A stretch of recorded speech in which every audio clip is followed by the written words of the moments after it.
The Book of Genesis. In the beginning, God created the heavens and the earth. Now the earth was formless and empty. Darkness was on the surface of the deep. God's Spirit was hovering over the surface of the waters. God said, "Let there be light," and there was light. God saw the light and saw that it was good.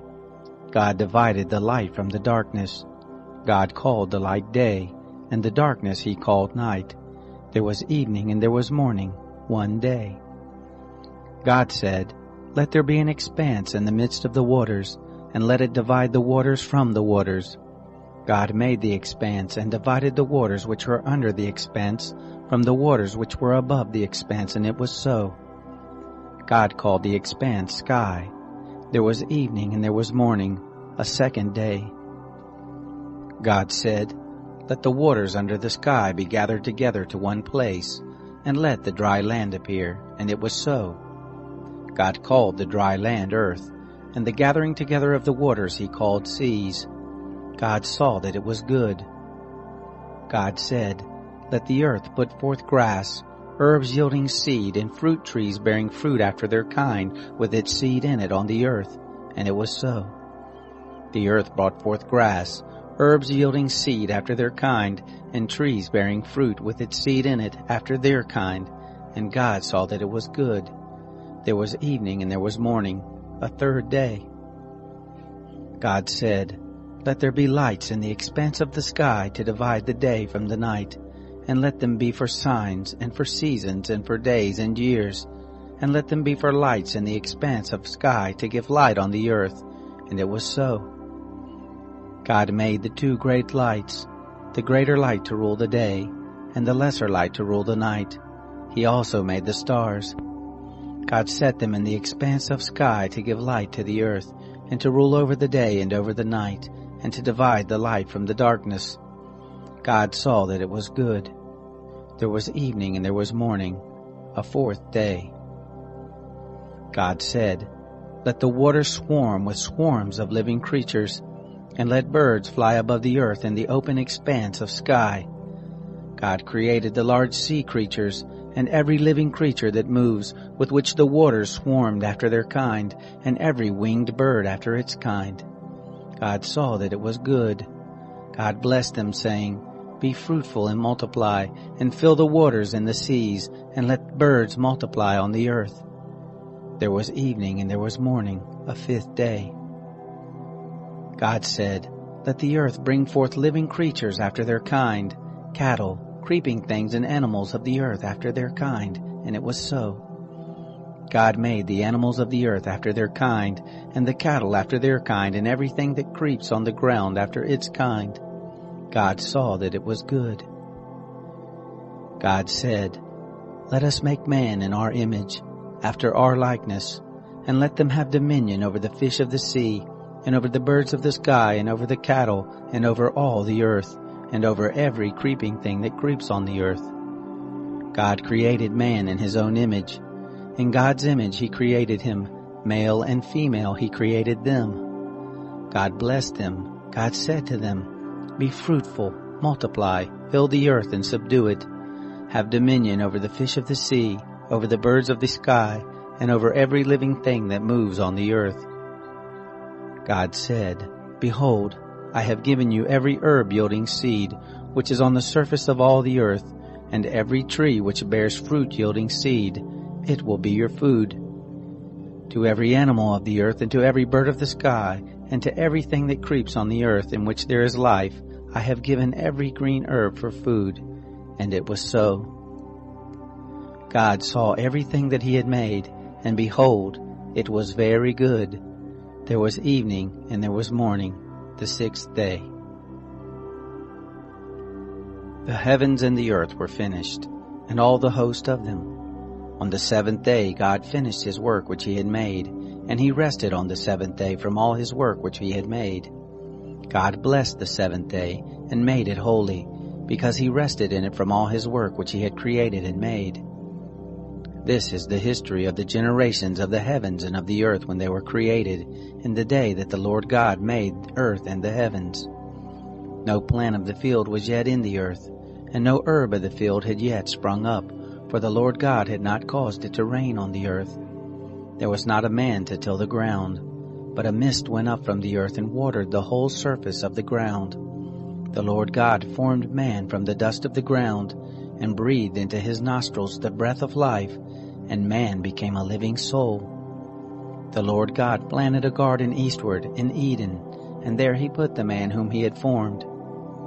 Out of the ground the Lord God made every tree to grow that is pleasant to the sight and good for food, the tree of life also in the midst of the garden, and the tree of the knowledge of good and evil.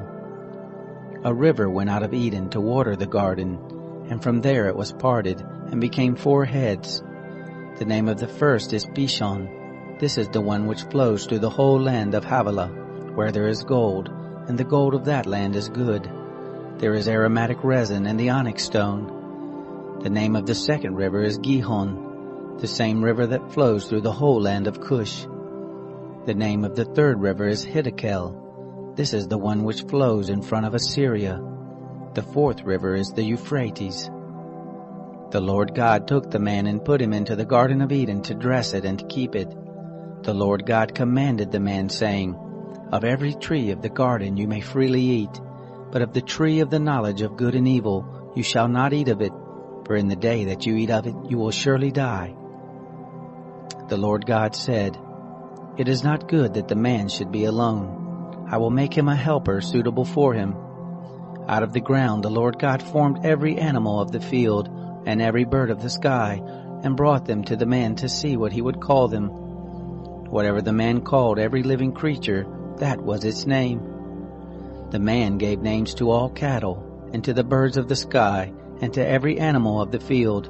But for the man there was not found a helper suitable for him. The Lord God caused a deep sleep to fall on the man, and he slept. And he took one of his ribs and closed up the flesh in its place. He made the rib which the Lord God had taken from the man into a woman, and brought her to the man. The man said, This is now bone of my bones, and flesh of my flesh. She will be called woman, because she was taken out of man. Therefore a man will leave his father and his mother, and will join with his wife, and they will be one flesh. They were both naked, the man and his wife, and were not ashamed. Now the serpent was more subtle than any animal of the field which the Lord God had made. He said to the woman, Yes, has God said, You shall not eat of any tree of the garden? The woman said to the serpent, Of the fruit of the trees of the garden we may eat, but of the fruit of the tree which is in the midst of the garden God has said, You shall not eat of it, neither shall you touch it, lest you die. The serpent said to the woman, You won't surely die, for God knows that in the day you eat it, your eyes will be opened, and you will be like God, knowing good and evil. When the woman saw that the tree was good for food, and that it was a delight to the eyes, and that the tree was to be desired to make one wise, she took of the fruit of it and ate. And she gave some to her husband with her, and he ate. Both of their eyes were opened, and they knew that they were naked. They sewed fig leaves together and made themselves aprons. They heard the voice of the Lord God walking in the garden in the cool of the day, and the man and his wife hid themselves from the presence of the Lord God among the trees of the garden. The Lord God called to the man and said to him, Where are you? The man said, I heard your voice in the garden, and I was afraid, because I was naked and I hid myself. God said, Who told you that you were naked? Have you eaten from the tree that I commanded you not to eat from? The man said, The woman whom you gave to be with me, she gave me of the tree, and I ate. The Lord God said to the woman, What is this you have done? The woman said, The serpent deceived me, and I ate. The Lord God said to the serpent, Because you have done this, cursed are you above all cattle, and above every animal of the field. On your belly shall you go, and you shall eat dust all the days of your life. I will put enmity between you and the woman, and between your offspring and her offspring. He will bruise your head, and you will bruise his heel. To the woman he said, I will greatly multiply your pain in childbirth. In pain you will bring forth children. Your desire will be for your husband, and he will rule over you." To Adam he said, "Because you have listened to your wife's voice, and have eaten of the tree of which I commanded you, saying, 'You shall not eat of it,' cursed is the ground for your sake. In toil you will eat of it all the days of your life. Thorns also and thistles will it bring forth to you, and you will eat the herb of the field. By the sweat of your face you will eat bread, until you return to the ground, for out of it you were taken. For you are dust, and to dust you shall return." The man called his wife Eve, because she was the mother of all living. The Lord God made coats of skins for Adam and for his wife, and clothed them. The Lord God said, "Behold, the man has become like one of us, knowing good and evil. Now, lest he put forth his hand, and also take of the tree of life, and eat, and live forever." Therefore the Lord God sent him forth from the Garden of Eden, to till the ground from whence he was taken. So he drove out the man, and he placed cherubs at the east of the Garden of Eden, and the flame of a sword which turned every way, to guard the way to the tree of life. The man knew Eve his wife. She conceived and gave birth to Cain, and said, "I have gotten a man with the Lord's help." Again she gave birth to Cain's brother Abel. Abel was a keeper of sheep, but Cain was a tiller of the ground. As time passed, it happened that Cain brought an offering to the Lord from the fruit of the ground. Abel also brought some of the firstborn of his flock and of the fat of it. The Lord respected Abel and his offering, but he didn't respect Cain and his offering. Cain was very angry, and the expression on his face fell. The Lord said to Cain, "Why are you angry? Why has the expression of your face fallen? If you do well, will it not be lifted up?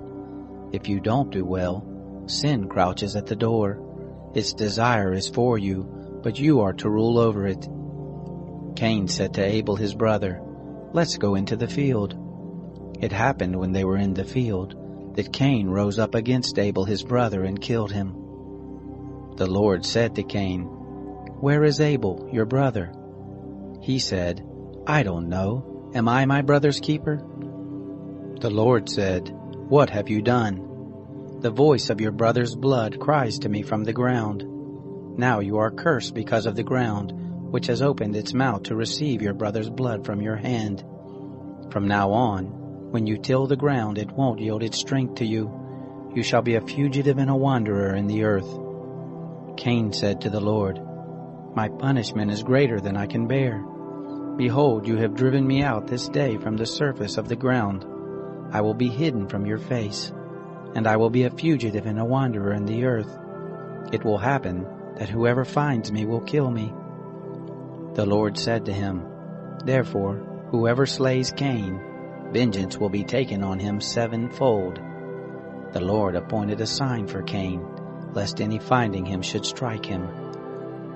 Cain went out from the Lord's presence and dwelt in the land of Nod on the east of Eden. Cain knew his wife. She conceived and gave birth to Enoch. He built a city and called the name of the city after the name of his son Enoch. To Enoch was born Irad. Irad became the father of Mehujael. Mehujael became the father of Methushael. Methushael became the father of Lamech. Lamech took 2 wives. The name of the one was Ada, and the name of the other Zillah. Ada gave birth to Jabal, who was the father of those who dwell in tents and have cattle. His brother's name was Jubal, who was the father of all who handle the harp and pipe. Zillah also gave birth to Tubal-Cain, the forger of every cutting instrument of brass and iron. Tubal-Cain's sister was Naamah. Lamech said to his wives, "Ada and Zillah, hear my voice. You wives of Lamech, listen to my speech. For I have slain a man for wounding me, a young man for bruising me. If Cain will be avenged 7 times, truly Lamech 77 times." Adam knew his wife again. She gave birth to a son and named him Seth, for she said, "God has appointed me another child instead of Abel, for Cain killed him." There was also born a son to Seth, and he named him Enosh. Then men began to call on the Lord's name. This is the book of the generations of Adam. In the day that God created man, he made him in God's likeness. He created them male and female, and blessed them, and called their name Adam in the day they were created. Adam lived 130 years, and became the father of a son in his own likeness, after his image, and named him Seth. The days of Adam after he became the father of Seth were 800 years, and he became the father of sons and daughters. All the days that Adam lived were 930 years, then he died. Seth lived 105 years and became the father of Enosh. Seth lived after he became the father of Enosh 807 years, and became the father of sons and daughters. All the days of Seth were 912 years, then he died. Enosh lived 90 years and became the father of Kenan. Enosh lived after he became the father of Kenan 815 years, and became the father of sons and daughters. All the days of Enosh were 905 years, then he died. Kenan lived 70 years, and became the father of Mahalalel. Kenan lived after he became the father of Mahalalel 840 years, and became the father of sons and daughters. And all the days of Kenan were 910 years, then he died. Mahalalel lived 65 years, and became the father of Jared. Mahalalel lived after he became the father of Jared 830 years, and became the father of sons and daughters. All the days of Mahalalel were 895 years, then he died. Jared lived 162 years, and became the father of Enoch. Jared lived after he became the father of Enoch 800 years, and became the father of sons and daughters. All the days of Jared were 962 years, then he died. Enoch lived 65 years, and became the father of Methuselah. Enoch walked with God after he became the father of Methuselah 300 years, and became the father of sons and daughters. All the days of Enoch were 365 years. Enoch walked with God, and he was not, for God took him. Methuselah lived 187 years and became the father of Lamech. Methuselah lived after he became the father of Lamech 782 years, and became the father of sons and daughters. All the days of Methuselah were 969 years, then he died. Lamech lived 182 years and became the father of a son, and he named him Noah, saying, "This same will comfort us in our work and in the toil of our hands, because of the ground which the Lord has cursed." Lamech lived after he became the father of Noah 595 years, and became the father of sons and daughters. All the days of Lamech were 777 years, then he died. Noah was 500 years old, and Noah became the father of Shem, Ham, and Japheth. It happened when men began to multiply on the surface of the ground, and daughters were born to them, that God's sons saw that men's daughters were beautiful, and they took for themselves wives of all that they chose. The Lord said, "My spirit will not strive with man forever, because he also is flesh, yet will his days be 120 years. The Nephilim were in the earth in those days, and also after that, when God's sons came to men's daughters. They bore children to them. The same were the mighty men who were of old, men of renown. The Lord saw that the wickedness of man was great in the earth, and that every imagination of the thoughts of his heart was only evil continually. The Lord was sorry that he had made man on the earth, and it grieved him in his heart. The Lord said, "I will destroy man whom I have created from the surface of the ground, man, along with animals, creeping things, and birds of the sky, for I am sorry that I have made them." But Noah found favor in the Lord's eyes. This is the history of the generations of Noah. Noah was a righteous man, blameless among the people of his time. Noah walked with God. Noah became the father of 3 sons, Shem, Ham, and Japheth. The earth was corrupt before God, and the earth was filled with violence. God saw the earth, and saw that it was corrupt, for all flesh had corrupted their way on the earth. God said to Noah, "The end of all flesh has come before me, for the earth is filled with violence through them. Behold, I will destroy them with the earth. Make an ark of gopher wood. You shall make rooms in the ark, and shall seal it inside and outside with pitch. This is how you shall make it. The length of the ark will be 300 cubits, the breadth of it 50 cubits, and the height of it 30 cubits. You shall make a roof in the ark, and to a cubit shall you finish it upward. You shall set the door of the ark in the side of it. You shall make it with lower, second, and third levels. I, even I, do bring the flood of waters on this earth to destroy all flesh having the breath of life from under the sky. Everything that is in the earth will die. But I will establish my covenant with you. You shall come into the ark, you, your sons, your wife, and your sons' wives with you. Of every living thing of all flesh, you shall bring 2 of every sort into the ark, to keep them alive with you. They shall be male and female. Of the birds after their kind, of the cattle after their kind, of every creeping thing of the ground after its kind, 2 of every sort shall come to you to keep them alive. Take with you of all food that is eaten and gather it to you, and it will be food for you and for them. Thus Noah did, according to all that God commanded him, so he did. The Lord said to Noah, Come with all of your household into the ark, for I have seen your righteousness before me in this generation. You shall take 7 pairs of every clean animal with you, the male and his female. Of the animals that are not clean, take 2, the male and his female. Also of the birds of the sky, 7 and 7, male and female, to keep seed alive on the surface of all the earth. In 7 days I will cause it to rain on the earth for 40 days and 40 nights. Every living thing that I have made I will destroy from the surface of the ground. Noah did everything that the Lord commanded him.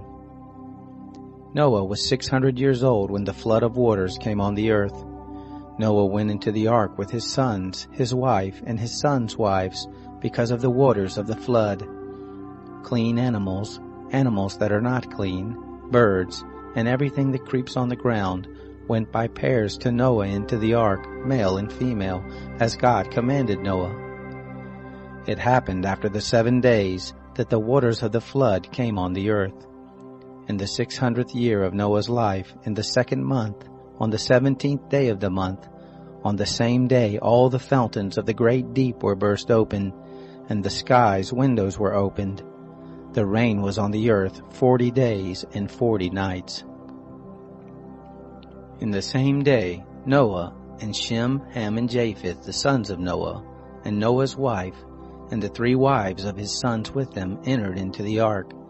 They and every animal after its kind, all the cattle after their kind, every creeping thing that creeps on the earth after its kind, and every bird after its kind, every bird of every sort. They went to Noah into the ark by pairs of all flesh with the breath of life in them. Those who went in, male and female of all flesh, as God commanded him, and the Lord shut him in. The flood was 40 days on the earth. The waters increased and lifted up the ark, and it was lifted up above the earth. The waters prevailed and increased greatly on the earth, and the ark floated on the surface of the waters. The waters prevailed exceedingly on the earth. All the high mountains that were under the whole sky were covered. The waters prevailed 15 cubits upward, and the mountains were covered. All flesh died that moved on the earth, including birds, cattle, animals, every creeping thing that creeps on the earth, and every man. All in whose nostrils was the breath of the Spirit of life, of all that was on the dry land, died. Every living thing was destroyed that was on the surface of the ground, including man, cattle, creeping things, and the birds of the sky. They were destroyed from the earth. Only Noah was left, and those who were with him in the ark. The waters prevailed on the earth 150 days. God remembered Noah, all the animals, and all the cattle that were with him in the ark. And God made a wind to pass over the earth. The waters subsided. The deep's fountains and the sky's windows were also stopped, and the rain from the sky was restrained. The waters receded from off the earth continually. After the end of 150 days, the waters decreased. The ark rested in the 7th month, on the 17th day of the month, on Ararat's mountains. The waters receded continually until the 10th month. In the 10th month, on the 1st day of the month, the tops of the mountains were seen. It happened at the end of 40 days that Noah opened the window of the ark which he had made, and he sent forth a raven. It went back and forth until the waters were dried up from off the earth. He sent forth a dove from him to see if the waters were abated from off the surface of the ground. But the dove found no place to rest her foot, and she returned to him into the ark, for the waters were on the surface of the whole earth. He put forth his hand and took her, and brought her to him into the ark. He stayed yet another 7 days, and again he sent forth the dove out of the ark. The dove came back to him at evening, and behold, in her mouth was an olive leaf plucked off. So Noah knew that the waters were abated from off the earth. He stayed yet another 7 days, and sent forth the dove, and she didn't return to him any more. It happened in the 601st year, in the 1st month, in the 1st day of the month, the waters were dried up from off the earth. Noah removed the covering of the ark and looked. He saw that the surface of the ground was dried. In the 2nd month, on the 27th day of the month, the earth was dry. God spoke to Noah, saying, Go forth from the ark, you and your wife, and your sons' wives with you. Bring forth with you every living thing that is with you of all flesh, including birds, cattle, and every creeping thing that creeps on the earth, that they may breed abundantly in the earth, and be fruitful and multiply on the earth. Noah went forth with his sons, his wife, and his sons' wives with him. Every animal, every creeping thing, and every bird, whatever moves on the earth after their families, went forth out of the ark.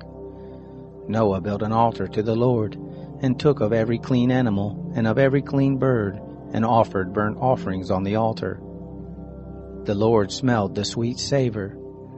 The Lord said in his heart, I will not again curse the ground any more for man's sake, because the imagination of man's heart is evil from his youth. Neither will I ever again strike everything living as I have done. While the earth remains, seed time and harvest, and cold and heat, and summer and winter, and day and night shall not cease. God blessed Noah and his sons, and said to them, Be fruitful and multiply, and replenish the earth. The fear of you and the dread of you will be on every animal of the earth, and on every bird of the sky. Everything that the ground teems with, and all the fish of the sea are delivered into your hand. Every moving thing that lives will be food for you. As the green herb, I have given everything to you. But flesh with the life of it, the blood of it, you shall not eat. I will surely require your blood of your lives. At the hand of every animal I will require it. At the hand of man, even at the hand of every man's brother, I will require the life of man. Whoever sheds man's blood, by man will his blood be shed, for in the image of God made he man. Be fruitful and multiply. Bring forth abundantly in the earth, and multiply in it. God spoke to Noah and to his sons with him, saying, As for me, behold, I establish my covenant with you, and with your offspring after you, and with every living creature that is with you, the birds, the cattle, and every animal of the earth with you. Of all that go out of the ark, even every animal of the earth, I will establish my covenant with you. Neither will all flesh be cut off any more by the waters of the flood, neither will there any more be a flood to destroy the earth. God said, This is the token of the covenant which I make between me and you, and every living creature that is with you, for perpetual generations. I set my rainbow in the cloud, and it will be for a sign of a covenant between me and the earth. It will happen, when I bring a cloud over the earth, that the rainbow will be seen in the cloud, and I will remember my covenant, which is between me and you, and every living creature of all flesh, and the waters will no more become a flood to destroy all flesh. The rainbow will be in the cloud. I will look at it, that I may remember the everlasting covenant between God and every living creature of all flesh that is on the earth. God said to Noah, This is the token of the covenant which I have established between me and all flesh that is on the earth. The sons of Noah who went forth from the ark were Shem, Ham, and Japheth. Ham is the father of Canaan. These three were the sons of Noah, and from these the whole earth was populated. Noah began to be a farmer and planted a vineyard. He drank of the wine and got drunk. He was uncovered within his tent. Ham, the father of Canaan, saw the nakedness of his father and told his two brothers outside.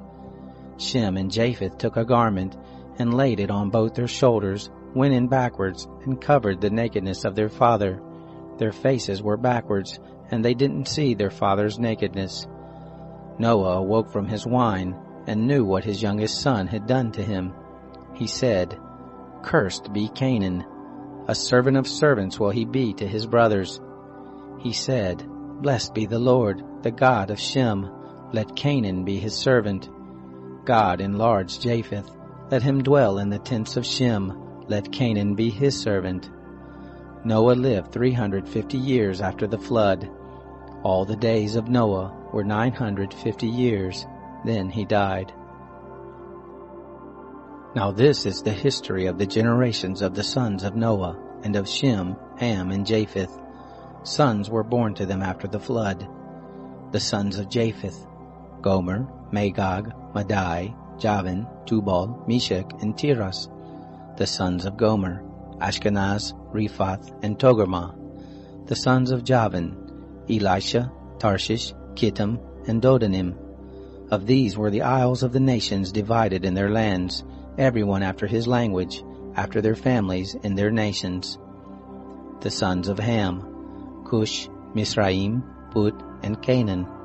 The sons of Cush: Seba, Havilah, Sabta, Rama, and Sabtika. The sons of Rama: Sheba and Dedan. Cush became the father of Nimrod. He began to be a mighty one in the earth. He was a mighty hunter before the Lord. Therefore it is said, like Nimrod, a mighty hunter before the Lord. The beginning of his kingdom was Babel, Erech, Akkad, and Calneh in the land of Shinar. Out of that land he went forth into Assyria and built Nineveh, Rehoboth, Ir, Kala, and Resen between Nineveh and Kala. The same is the great city. Mizraim became the father of Ludum, Anamim, Lehabim, and Naphtuhim, Pathrusim, Casluhim, which the Philistines descended from, and Caphtorim. Canaan became the father of Sidon, his firstborn, Heth, the Jebusite, the Amorite, the Girgashite, the Hivite, the Arkite, the Sinite, the Arvadite, the Zemarite, and the Hamathite. Afterward the families of the Canaanites were spread abroad. The border of the Canaanites was from Sidon, as you go toward Gerar to Gaza, as you go toward Sodom, Gomorrah, Admah, and Zeboim to Lasha. These are the sons of Ham after their families, after their languages, in their lands, in their nations. To Shem, the father of all the children of Eber, the elder brother of Japheth, to him also were born children. The sons of Shem: Elam, Asher, Arpachshad, Lud, and Aram. The sons of Aram: Uz, Hul, Gether, and Mash. Arpachshad became the father of Shelah. Shelah became the father of Eber. To Eber were born two sons. The name of the one was Peleg, for in his days was the earth divided. His brother's name was Joktan. Joktan became the father of Almodad, Sheleph, Hazmarpheth, Jerah, Hadoram, Usal, Dikla, Obal, Abimael, Sheba, Ophir, Havilah, and Jobab. All these were the sons of Joktan. Their dwelling was from Misha as you go toward Sephar, the mountain of the east. These are the sons of Shem after their families, after their languages, in their lands, after their nations. These are the families of the sons of Noah after their generations and their nations. Of these were the nations divided in the earth after the flood. The whole earth was of one language and of one speech. It happened, as they traveled east, that they found a plain in the land of Shinar, and they lived there. They said one to another, "Come, let's make brick and burn them thoroughly." They had brick for stone, and they used tar for mortar. They said, "Come, let's build us a city and a tower, whose top reaches to the sky, and let's make us a name, lest we be scattered abroad on the surface of the whole earth." The Lord came down to see the city and the tower which the children of men built. The Lord said, "Behold, they are one people, and they have all one language, and this is what they begin to do. Now nothing will be withheld from them which they intend to do. Come, let's go down, and there confuse their language, that they may not understand one another's speech." So the Lord scattered them abroad from there on the surface of all the earth. They stopped building the city. Therefore the name of it was called Babel, because the Lord confused the language of all the earth there. From there the Lord scattered them abroad on the surface of all the earth. This is the history of the generations of Shem. Shem was 100 years old and became the father of Arpachshad 2 years after the flood. Shem lived after he became the father of Arpachshad 500 years and became the father of sons and daughters. Arpachshad lived 35 years and became the father of Shelah. Arpachshad lived after he became the father of Shelah 403 years and became the father of sons and daughters. Shelah lived 30 years and became the father of Eber. And Shelah lived after he became the father of Eber 403 years and became the father of sons and daughters. Eber lived 34 years and became the father of Peleg. Eber lived after he became the father of Peleg 430 years and became the father of sons and daughters. Peleg lived 30 years and became the father of Reu. Peleg lived after he became the father of Reu 209 years and became the father of sons and daughters. Reu lived 32 years and became the father of Serug. Reu lived after he became the father of Serug 207 years and became the father of sons and daughters. Serug lived 30 years and became the father of Nahor. Serug lived after he became the father of Nahor 200 years and became the father of sons and daughters. Nahor lived 29 years and became the father of Terah. Nahor lived after he became the father of Terah 119 years and became the father of sons and daughters. Terah lived 70 years and became the father of Abram, Nahor, and Haran. Now this is the history of the generations of Terah. Terah became the father of Abram, Nahor, and Haran. Haran became the father of Lot. Haran died before his father Terah in the land of his birth, in Ur of the Chaldees. Abram and Nahor took wives. The name of Abram's wife was Sarai, and the name of Nahor's wife Milcah, the daughter of Haran, who was also the father of Iscah. Sarai was barren. She had no child. Terah took Abram his son, Lot the son of Haran his son's son, and Sarai his daughter-in-law, his son Abram's wife. They went forth from Ur of the Chaldees to go into the land of Canaan. They came to Haran and lived there. The days of Terah were 205 years. Terah died in Haran. Now the Lord said to Abram, "Get out of your country, and from your relatives, and from your father's house, to the land that I will show you. I will make of you a great nation. I will bless you, and make your name great. You will be a blessing. I will bless those who bless you, and I will curse him who curses you. In you will all the families of the earth be blessed." So Abram went as the Lord had spoken to him. Lot went with him. Abram was 75 years old when he departed out of Haran. Abram took Sarai his wife, Lot his brother's son, all their substance that they had gathered, and the souls who they had gotten in Haran, and they went forth to go into the land of Canaan, and into the land of Canaan they came. Abram passed through the land to the place of Shechem, to the oak of Moreh. The Canaanite was then in the land. The Lord appeared to Abram and said, "I will give this land to your seed." He built an altar there to the Lord who appeared to him. He left from there to the mountain on the east of Bethel, and pitched his tent, having Bethel on the west and Ai on the east.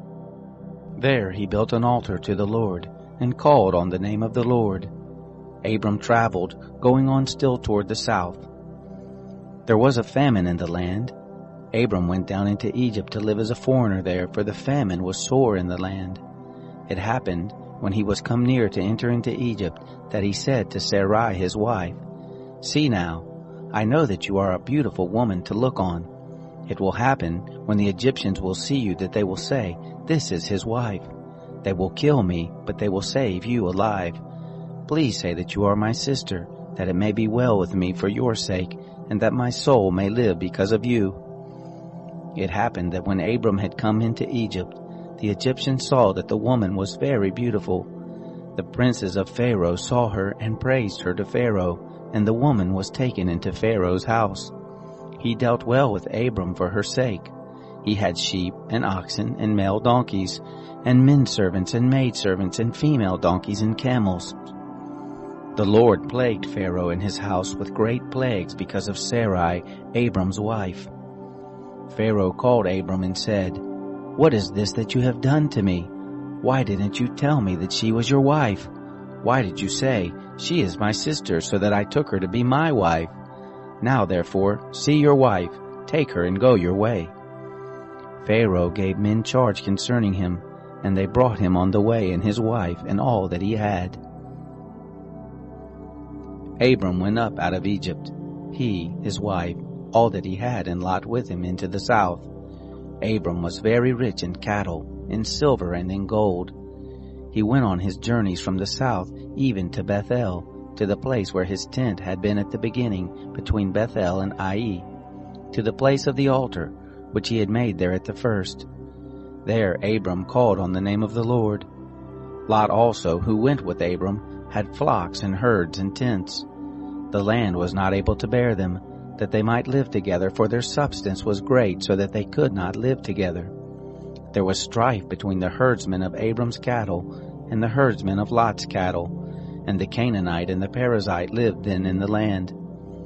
Abram said to Lot, "Please, let there be no strife between me and you, and between my herdsmen and your herdsmen, for we are relatives. Isn't the whole land before you? Please separate yourself from me. If you go to the left hand, then I will go to the right, or if you go to the right hand, then I will go to the left." Lot lifted up his eyes and saw all the plain of the Jordan, that it was well watered everywhere, before the Lord destroyed Sodom and Gomorrah. It was like the garden of the Lord, like the land of Egypt as you go to Zoar. So Lot chose the plain of the Jordan for himself. Lot traveled east, and they separated themselves the one from the other.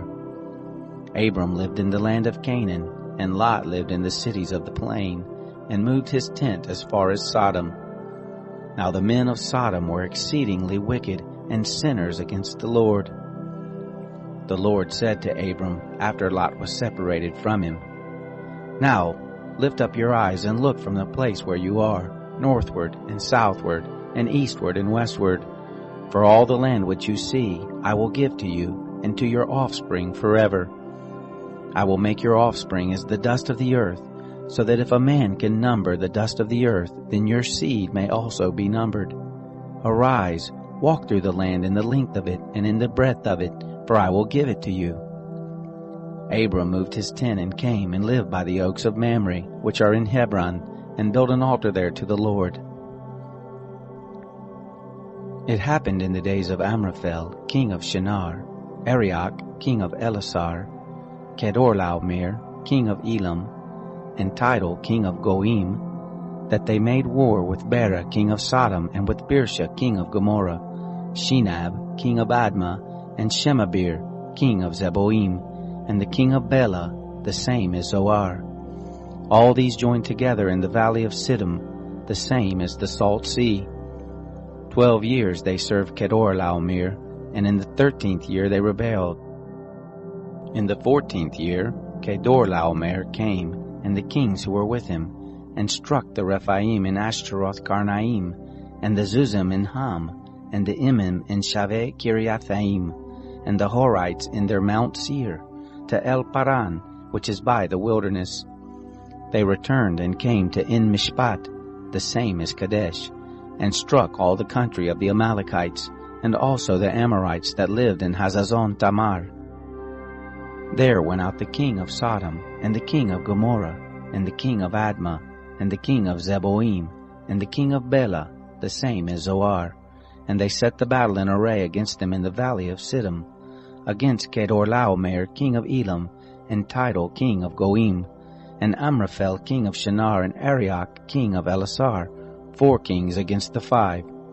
Now the valley of Siddim was full of tar pits, and the kings of Sodom and Gomorrah fled, and they fell there, and those who remained fled to the mountain.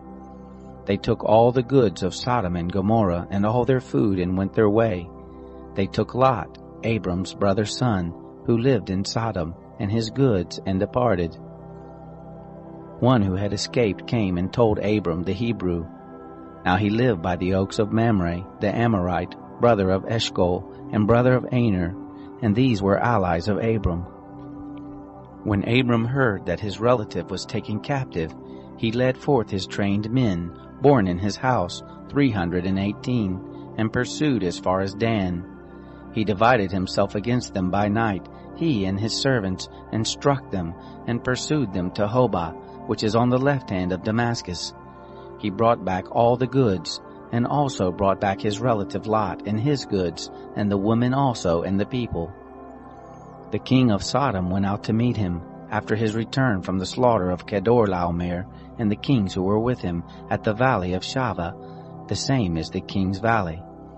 Melchizedek king of Salem brought forth bread and wine, and he was priest of God Most High.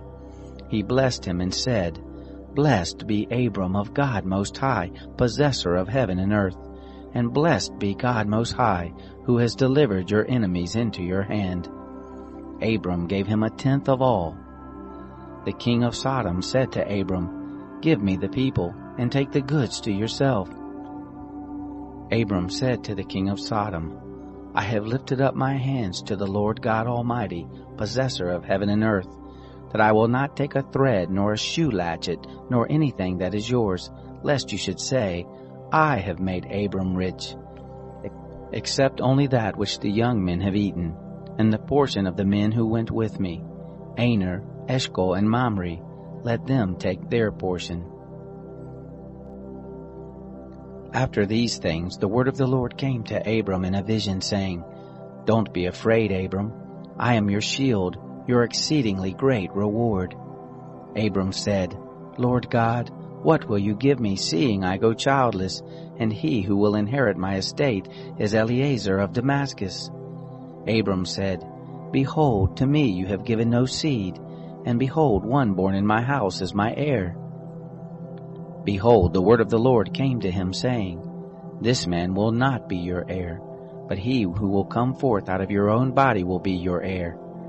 The Lord brought him outside and said, Look now toward the sky, and count the stars if you are able to count them.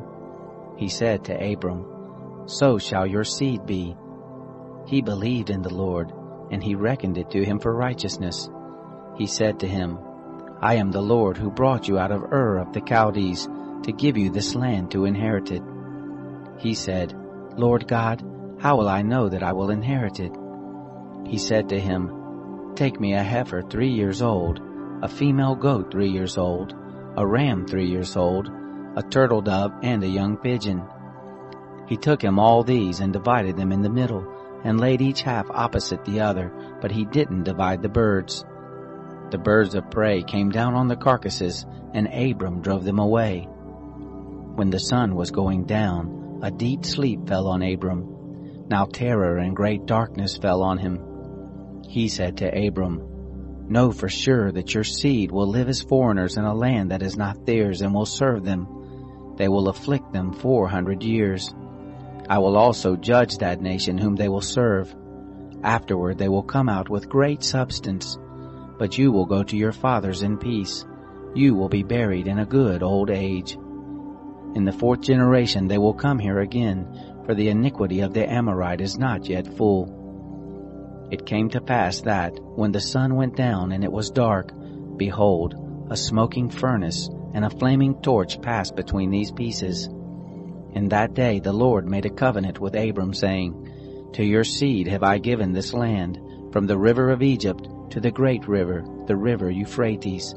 The Kenites, the Kenizzites, the Cadmonites, the Hittites, the Perizzites, the Rephaim, the Amorites, the Canaanites, the Girgashites, and the Jebusites.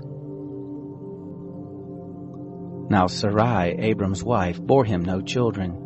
She had a handmaid, an Egyptian, whose name was Hagar. Sarai said to Abram, "See now, the Lord has restrained me from bearing. Please go in to my handmaid. It may be that I will obtain children by her." Abram listened to the voice of Sarai.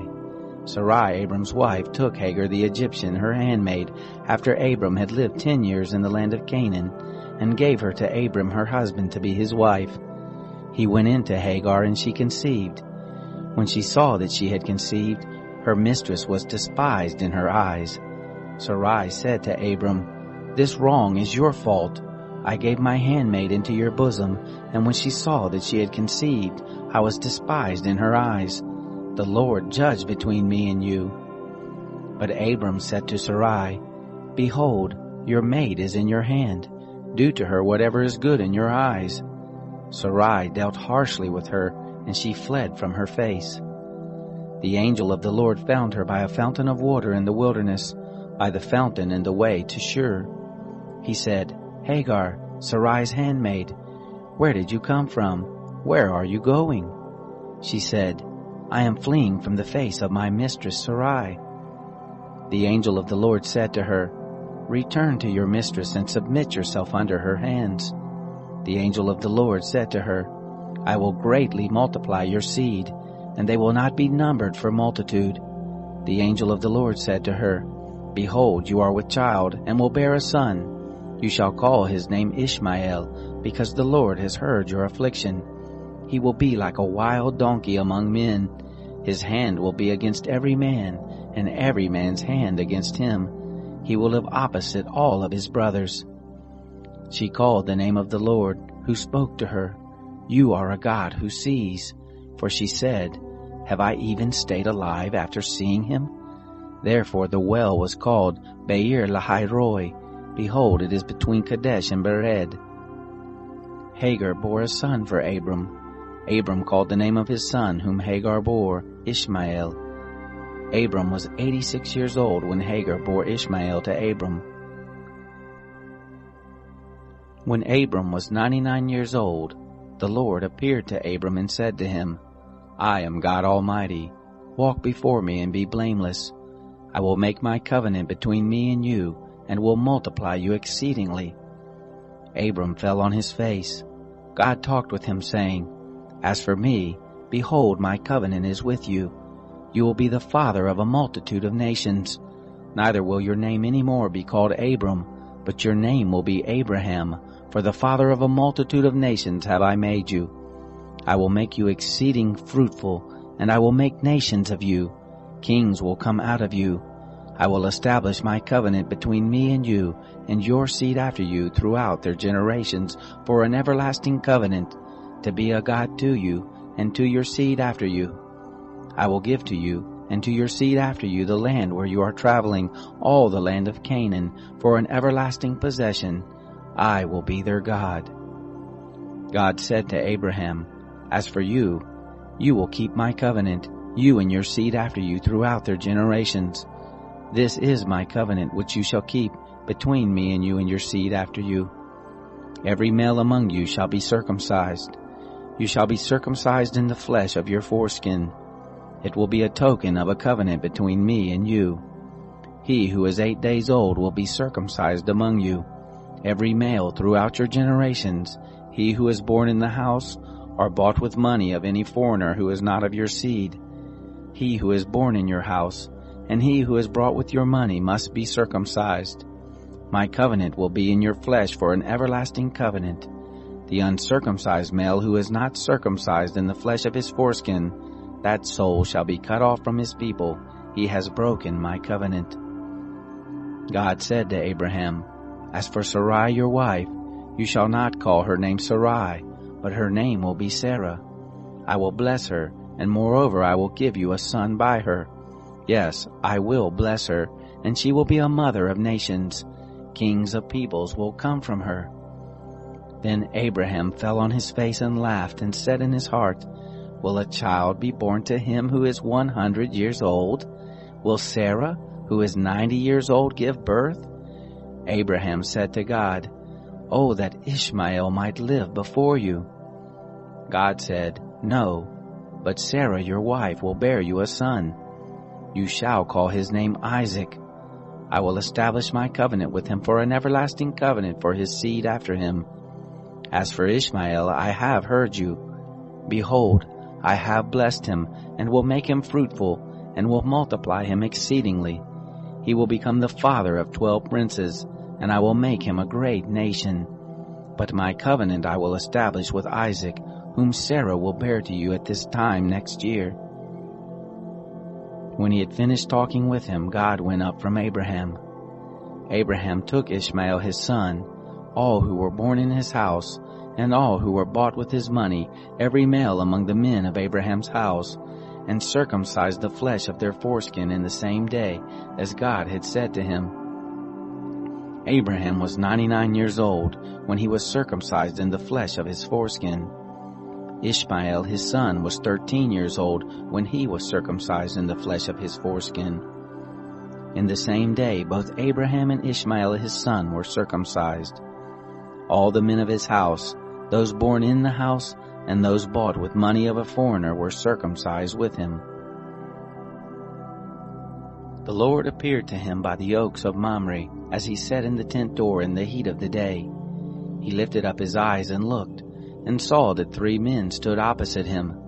When he saw them, he ran to meet them from the tent door, and bowed himself to the earth, and said, "My Lord, if now I have found favor in your sight, please don't go away from your servant. Now let a little water be fetched, wash your feet, and rest yourselves under the tree. I will get a morsel of bread, so you can refresh your heart.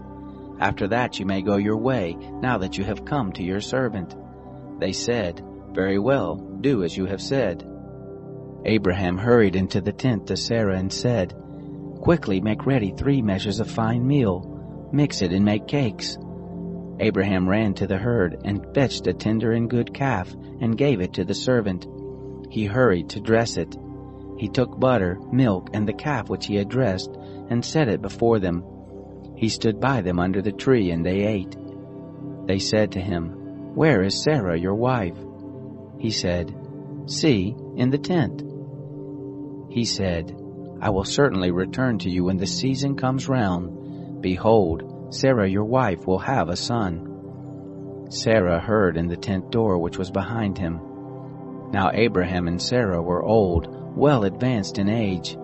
It had ceased to be with Sarah after the manner of women. Sarah laughed within herself, saying, "After I have grown old, will I have pleasure, my Lord being old also?" The Lord said to Abraham, "Why did Sarah laugh, saying, 'Will I really bear a child, yet I am old?' Is anything too hard for the Lord? At the set time I will return to you when the season comes round, and Sarah will have a son." Then Sarah denied, saying, "I didn't laugh," for she was afraid. He said, "No, but you did laugh." The men rose up from there and looked toward Sodom. Abraham went with them to see them on their way. The Lord said, "Will I hide from Abraham that which I do? Seeing that Abraham has surely become a great and mighty nation, and all the nations of the earth will be blessed in him. For I have known him, to the end that he may command his children and his household after him, that they may keep the way of the Lord, to do righteousness and justice, to the end that the Lord may bring on Abraham that which he has spoken of him." The Lord said, "Because the cry of Sodom and Gomorrah is great, and because their sin is very grievous, I will go down now and see whether they have done altogether according to the cry of it, which is come to me. If not, I will know." The men turned from there and went toward Sodom, but Abraham stood yet before the Lord. Abraham drew near and said, "Will you consume the righteous with the wicked? What if there are 50 righteous within the city? Will you consume and not spare the place for the 50 righteous who are therein? Be it far from you to do things like that, to kill the righteous with the wicked. that so the righteous should be as the wicked? May that be far from you. Shouldn't the judge of all the earth do right?" The Lord said, "If I find in Sodom 50 righteous within the city, then I will spare all the place for their sake." Abraham answered, "See now, I have taken it on myself to speak to the Lord, who am but dust and ashes. What if there lack 5 of the 50 righteous? Will you destroy all the city for lack of 5? He said, "I will not destroy it if I find 45 there." He spoke to him yet again and said, "What if there are 40 found there?" He said, "I will not do it for the 40's sake." He said, "Oh, don't let the Lord be angry, and I will speak. What if there are found 30 there?" He said, "I will not do it if I find 30 there." He said, "See now, I have taken it on myself to speak to the Lord. What if there are 20 found there?" He said, "I will not destroy it for the 20's sake." He said, "Oh, don't let the Lord be angry, and I will speak yet but this once. What if 10 are found there?" He said, "I will not destroy it for the 10's sake." The Lord went his way as soon as he had finished communing with Abraham, and Abraham returned to his place. The 2 angels came to Sodom at evening. Lot sat in the gate of Sodom. Lot saw them and rose up to meet them.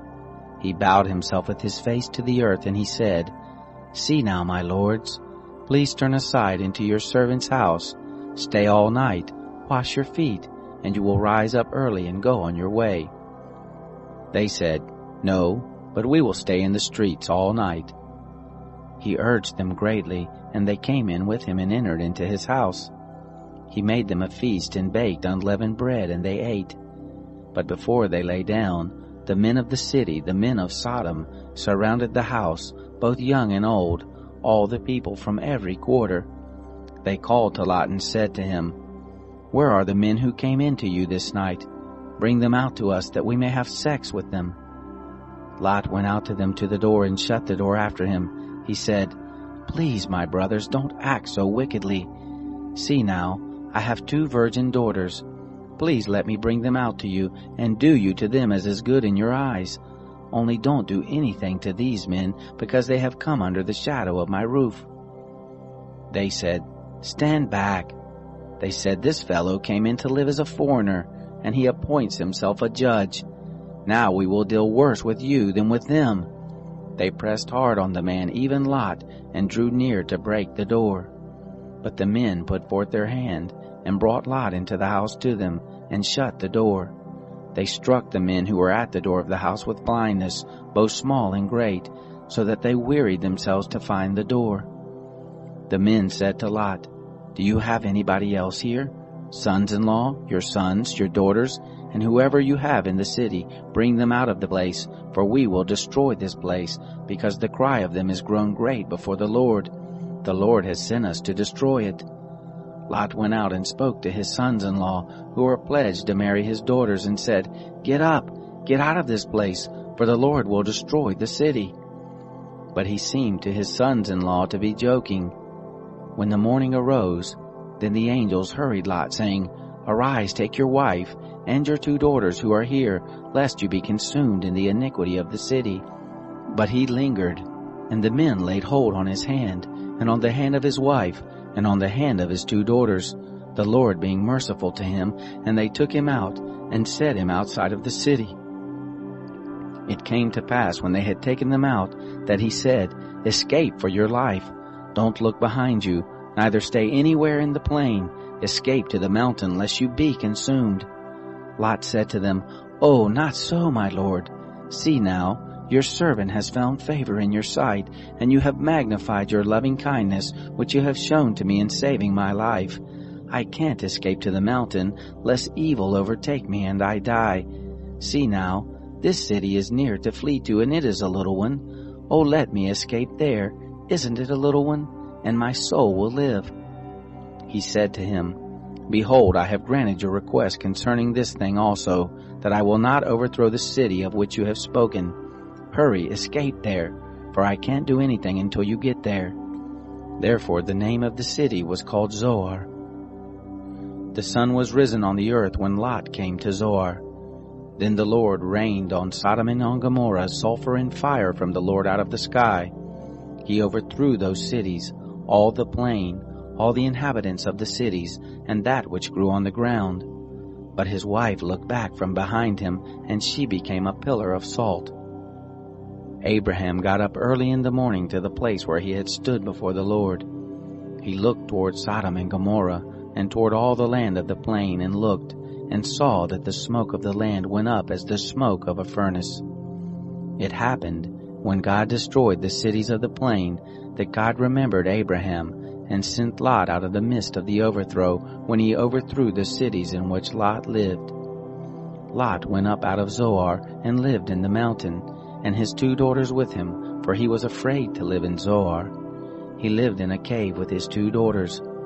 The firstborn said to the younger, Our father is old, and there is not a man in the earth to come into us after the manner of all the earth.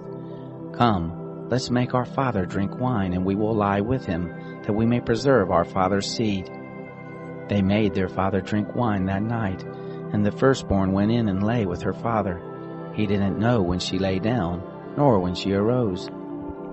It came to pass on the next day that the firstborn said to the younger, Behold, I lay last night with my father. Let us make him drink wine again tonight. You go in and lie with him, that we may preserve our father's seed. They made their father drink wine that night also. The younger arose and lay with him. He didn't know when she lay down, nor when she arose. Thus both of Lot's daughters were with child by their father. The firstborn bore a son, and named him Moab. The same is the father of the Moabites to this day. The younger also bore a son, and called his name Ben-Ami. The same is the father of the children of Ammon to this day. Abraham traveled from there toward the land of the south, and lived between Kadesh and Shur. He lived as a foreigner in Gerar. Abraham said about Sarah his wife, She is my sister. Abimelech king of Gerar sent and took Sarah. But God came to Abimelech in a dream of the night and said to him, Behold, you are a dead man, because of the woman whom you have taken, for she is a man's wife. Now Abimelech had not come near her. He said, Lord, will you kill even a righteous nation? Didn't he tell me she is my sister? She, even she herself said, He is my brother. In the integrity of my heart and the innocence of my hands have I done this. God said to him in the dream, Yes, I know that in the integrity of your heart you have done this, and I also withheld you from sinning against me. Therefore I didn't allow you to touch her. Now therefore restore the man's wife, for he is a prophet, and he will pray for you and you will live. If you don't restore her, know for sure that you will die, you and all who are yours. Abimelech rose early in the morning and called all his servants, and told all these things in their ear. The men were very scared. Then Abimelech called Abraham and said to him, What have you done to us? How have I sinned against you, that you have brought on me and on my kingdom a great sin? You have done deeds to me that ought not to be done. Abimelech said to Abraham, What did you see that you have done this thing? Abraham said, Because I thought, Surely the fear of God is not in this place. They will kill me for my wife's sake.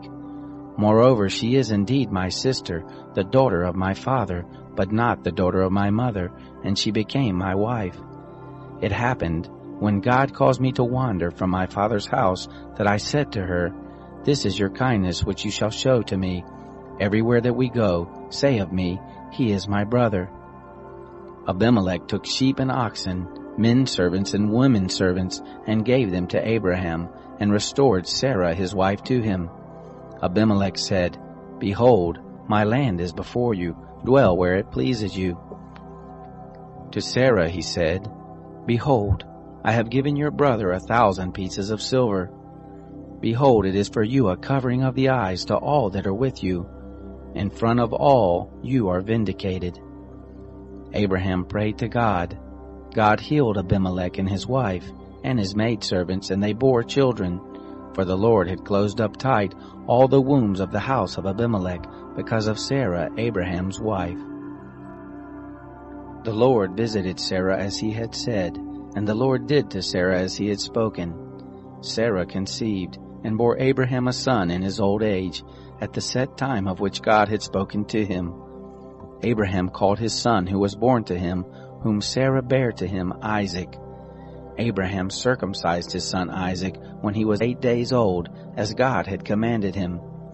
Abraham was 100 years old when his son Isaac was born to him. Sarah said, God has made me laugh. Everyone who hears will laugh with me. She said, Who would have said to Abraham that Sarah would nurse children?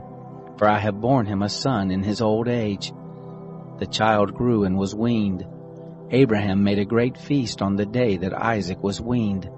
Sarah saw the son of Hagar the Egyptian, whom she had borne to Abraham, mocking. Therefore she said to Abraham, Cast out this handmaid and her son, for the son of this handmaid will not be heir with my son, even with Isaac.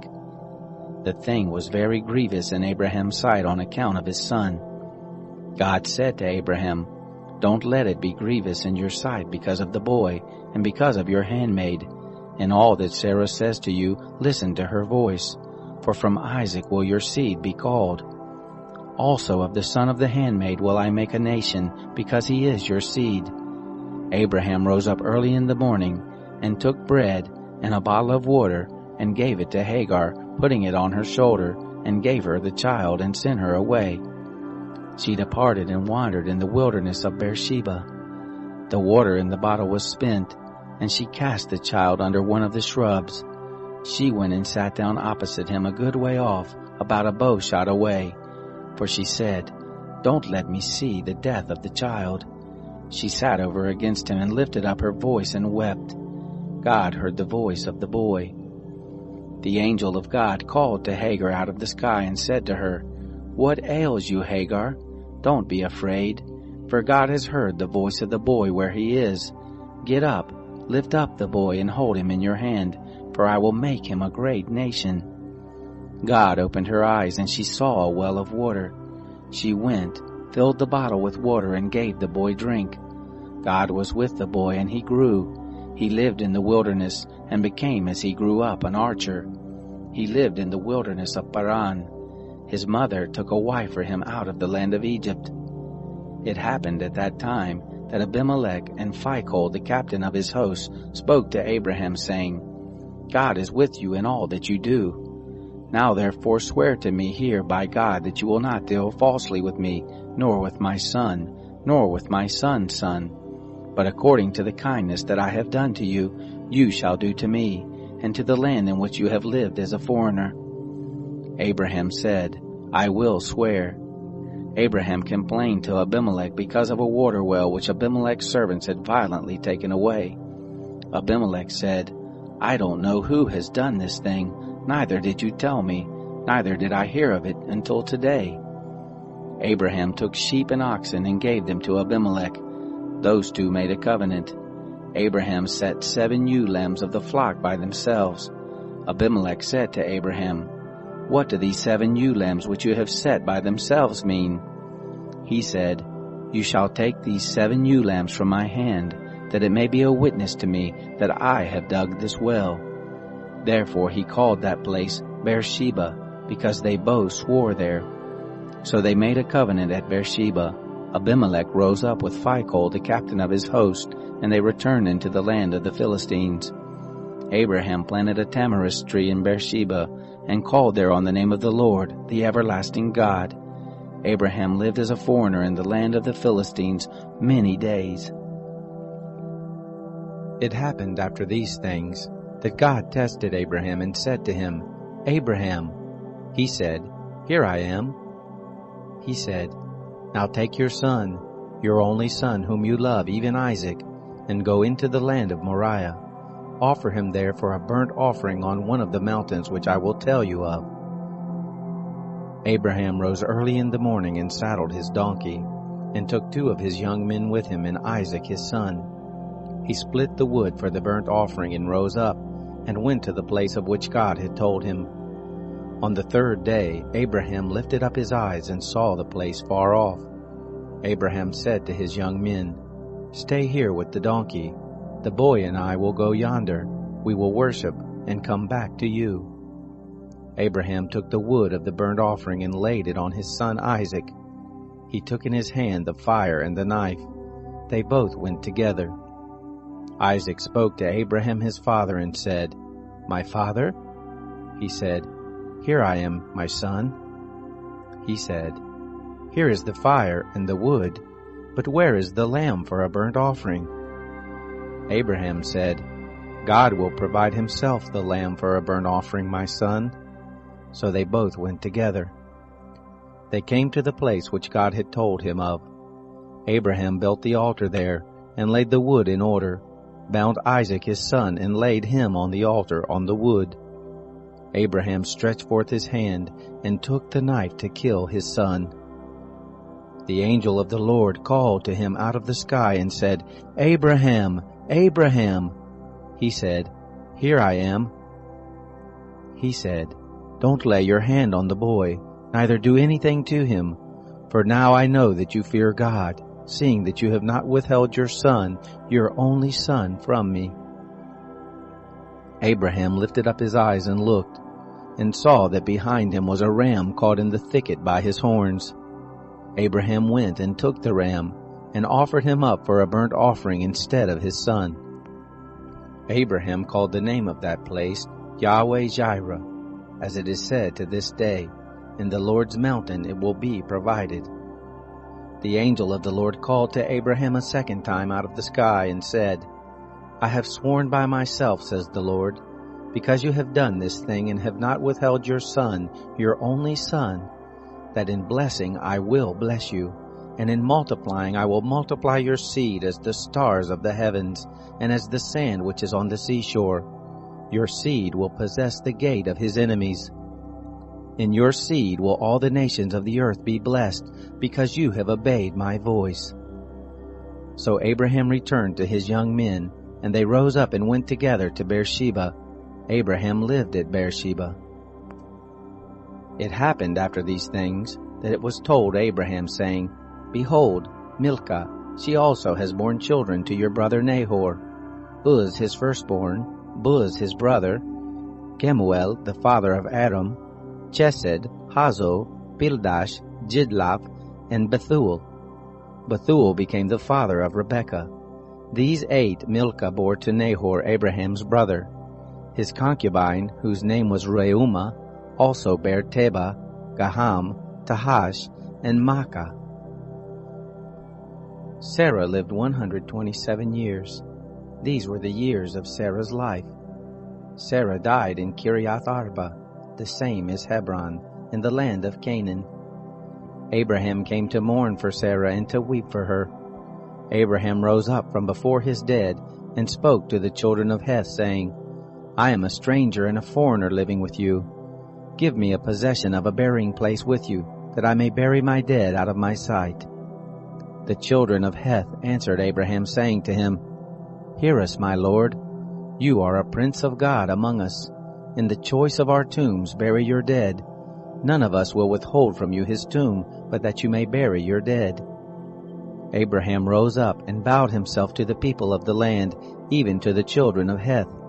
He talked with them, saying, "If it be your mind that I should bury my dead out of my sight, hear me, and entreat for me to Ephron the son of Zohar, that he may give me the cave of Machpelah, which he has, which is in the end of his field. For the full price let him give it to me in the midst of you for a possession of a burying place." Now Ephron was sitting in the midst of the children of Heth. Ephron the Hittite answered Abraham in the hearing of the children of Heth, even of all who went in at the gate of his city, saying, "No, my lord, hear me. I give you the field, and I give you the cave that is in it. In the presence of the children of my people I give it to you. Bury your dead." Abraham bowed himself down before the people of the land. He spoke to Ephron in the audience of the people of the land, saying, "But if you will, please hear me. I will give the price of the field. Take it from me, and I will bury my dead there." Ephron answered Abraham, saying to him, "My lord, listen to me. What is a piece of land worth 400 shekels of silver between me and you? Therefore bury your dead." Abraham listened to Ephron. Abraham weighed to Ephron the silver which he had named in the audience of the children of Heth, 400 shekels of silver, according to the current merchant standard. So the field of Ephron, which was in Machpelah, which was before Mamre, the field, the cave which was therein, and all the trees that were in the field, that were in all the border of it round about, were made sure to Abraham for a possession in the presence of the children of Heth, before all who went in at the gate of his city. After this, Abraham buried Sarah his wife in the cave of the field of Machpelah before Mamre, the same is Hebron, in the land of Canaan. The field and the cave that is therein were made sure to Abraham for a possession of a burying place by the children of Heth. Abraham was old and well stricken in age. The Lord had blessed Abraham in all things. Abraham said to his servant, the elder of his house who ruled over all that he had, Please put your hand under my thigh. I will make you swear by the Lord, the God of heaven and the God of the earth, that you shall not take a wife for my son of the daughters of the Canaanites among whom I live. But you shall go to my country and to my relatives, and take a wife for my son Isaac. The servant said to him, What if the woman isn't willing to follow me to this land? Must I bring your son again to the land you came from? Abraham said to him, Beware that you don't bring my son there again. The Lord, the God of heaven, who took me from my father's house and from the land of my birth, who spoke to me and who swore to me, saying, I will give this land to your seed. He will send his angel before you, and you shall take a wife for my son from there. If the woman isn't willing to follow you, then you shall be clear from this my oath. Only you shall not bring my son there again. The servant put his hand under the thigh of Abraham his master, and swore to him concerning this matter. The servant took 10 camels of his master's camels and departed, having all goodly things of his master's in his hand. He arose and went to Mesopotamia, to the city of Nahor. He made the camels kneel down outside the city by the well of water at the time of evening, the time that women go out to draw water. He said, Lord, the God of my master Abraham, please give me success this day, and show kindness to my master Abraham. Behold, I am standing by the spring of water. The daughters of the men of the city are coming out to draw water. Let it happen that the young lady to whom I will say, Please let down your pitcher that I may drink, she will say, Drink, and I will also give your camels a drink. Let the same be she who you have appointed for your servant Isaac. Thereby will I know that you have shown kindness to my master. It happened, before he had done speaking, that behold, Rebekah came out, who was born to Bethuel the son of Milcah, the wife of Nahor, Abraham's brother, with a pitcher on her shoulder. The young lady was very beautiful to look at, a virgin, neither had any man known her. She went down to the spring, filled her pitcher, and came up. The servant ran to meet her and said, Please give me a drink, a little water from your pitcher. She said, Drink, my lord. She hurried and let down her pitcher on her hand and gave him drink. When she had done giving him drink, she said, I will also draw for your camels until they have done drinking. She hurried and emptied her pitcher into the trough and ran again to the well to draw, and drew for all his camels. The man looked steadfastly at her, holding his peace, to know whether the Lord had made his journey prosperous or not. It happened, as the camels had done drinking, that the man took a golden ring of 1/2 shekel weight, and 2 bracelets for her hands of 10 shekels weight of gold, and said, Whose daughter are you? Please tell me. Is there room in your father's house for us to lodge in? She said to him, I am the daughter of Bethuel, the son of Milcah, whom she bore to Nahor. She said moreover to him, We have both straw and provender enough, and room to lodge in. The man bowed his head and worshipped the Lord. He said, Blessed be the Lord, the God of my master Abraham, who has not forsaken his loving kindness and his truth toward my master. As for me, the Lord has led me in the way to the house of my master's relatives. The young lady ran and told her mother's house about these words. Rebekah had a brother, and his name was Laban. Laban ran out to the man, to the spring. It happened when he saw the ring and the bracelets on his sister's hands, and when he heard the words of Rebekah his sister saying, This is what the man said to me, that he came to the man. Behold, he was standing by the camels at the spring. He said, "Come in, you blessed of the Lord. Why do you stand outside? For I have prepared the house and room for the camels." The man came into the house, and he unloaded the camels. He gave straw and provender for the camels, and water to wash his feet, and the feet of the men who were with him. Food was set before him to eat, but he said, "I will not eat until I have told my message." He said, "Speak on." He said, "I am Abraham's servant. The Lord has blessed my master greatly. He has become great. He has given him flocks and herds, silver and gold, men servants and maid servants, and camels and donkeys. Sarah, my master's wife, bore a son to my master when she was old. He has given all that he has to him. My master made me swear, saying, 'You shall not take a wife for my son of the daughters of the Canaanites in whose land I live, but you shall go to my father's house and to my relatives and take a wife for my son.' I said to my master, 'What if the woman will not follow me?' He said to me, 'The Lord, before whom I walk, will send his angel with you and prosper your way. You shall take a wife for my son of my relatives and of my father's house. Then will you be clear from my oath when you come to my relatives. If they don't give her to you, you shall be clear from my oath.' I came this day to the spring and said, 'Lord, the God of my master Abraham, if you now do prosper my way which I go, behold, I am standing by the spring of water. Let it happen that the maiden who comes forth to draw, to whom I will say, Give me, I pray you, a little water from your pitcher to drink, she will tell me, Drink, and I also will draw for your camels. Let the same be the woman whom the Lord has appointed for my master's son.' Before I had done speaking in my heart, behold, Rebekah came forth with her pitcher on her shoulder. She went down to the spring and drew. I said to her, 'Please let me drink.' She hurried and let down her pitcher from her shoulder and said, 'Drink, and I will also give your camels a drink.' So I drank, and she made the camels drink also. I asked her and said, 'Whose daughter are you?' She said, 'The daughter of Bethuel, Nahor's son, whom Milcah bare to him.' I put the ring on her nose and the bracelets on her hands. I bowed my head and worshipped the Lord, and blessed the Lord, the God of my master Abraham, who had led me in the right way to take my master's brother's daughter for his son. Now if you will deal kindly and truly with my master, tell me. If not, tell me, that I may turn to the right hand or to the left."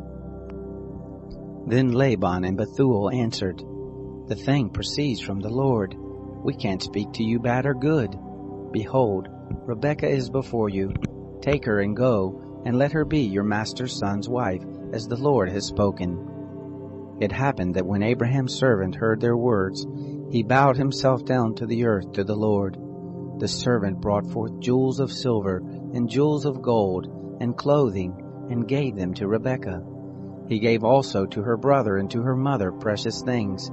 They ate and drank, he and the men who were with him, and stayed all night. They rose up in the morning, and he said, "Send me away to my master."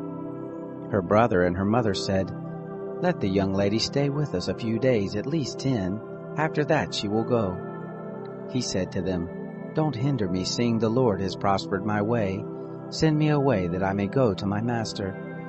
They said, "We will call the young lady and ask her." They called Rebekah and said to her, "Will you go with this man?" She said, "I will go." They sent away Rebekah their sister with her nurse, Abraham's servant, and his men. They blessed Rebekah and said to her, "Our sister, may you be the mother of thousands, of 10,000s, and let your seed possess the gate of those who hate them." Rebekah arose with her ladies. They rode on the camels and followed the man. The servant took Rebekah and went his way. Isaac came from the way of Beer Lahai-roi, for he lived in the land of the south. Isaac went out to meditate in the field at the evening.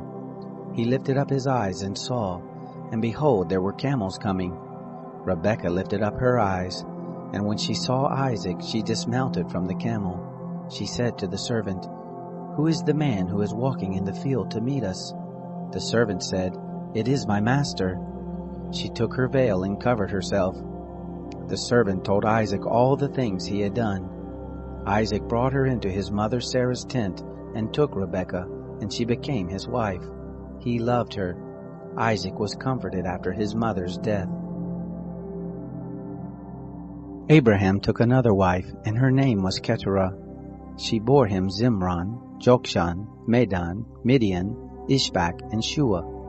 Jokshan became the father of Sheba and Dedan.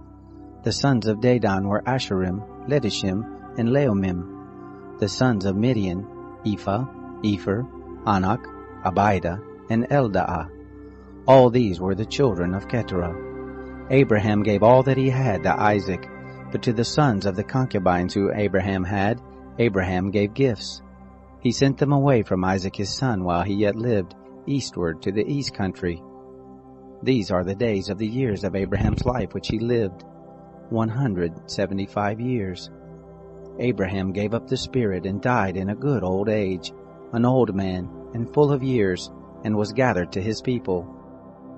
Isaac and Ishmael his sons buried him in the cave of Machpelah, in the field of Ephron, the son of Zohar the Hittite, which is before Mamre, the field which Abraham purchased of the children of Heth.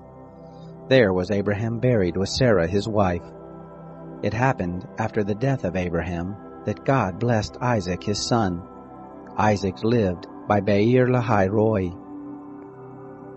Now this is the history of the generations of Ishmael, Abraham's son, whom Hagar the Egyptian, Sarah's handmaid, bore to Abraham. These are the names of the sons of Ishmael by their names, according to the order of their birth. The firstborn of Ishmael, Nebaioth, then Kedar, Adbeel, Mibsam, Mishma, Duma, Massa, Hadad, Tema, Jetur, Naphish, and Kedema. These are the sons of Ishmael, and these are their names, by their villages and by their encampments, 12 princes according to their nations. These are the years of the life of Ishmael, 137 years. He gave up the spirit and died, and was gathered to his people. They lived from Havilah to Shur, that is before Egypt, as you go toward Assyria. He lived opposite all his relatives. This is the history of the generations of Isaac, Abraham's son. Abraham became the father of Isaac. Isaac was 40 years old when he took Rebekah, the daughter of Bethuel the Syrian of Padan Aram, the sister of Laban the Syrian, to be his wife. Isaac entreated the Lord for his wife, because she was barren. The Lord was entreated by him, and Rebekah his wife conceived. The children struggled together within her. She said, "If it be so, why do I live?" She went to inquire of the Lord. The Lord said to her, "2 nations are in your womb. 2 peoples will be separated from your body. The one people will be stronger than the other people.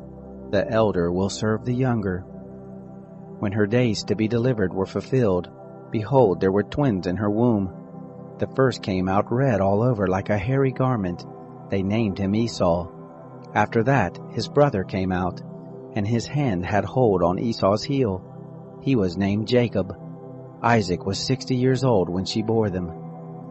The boys grew.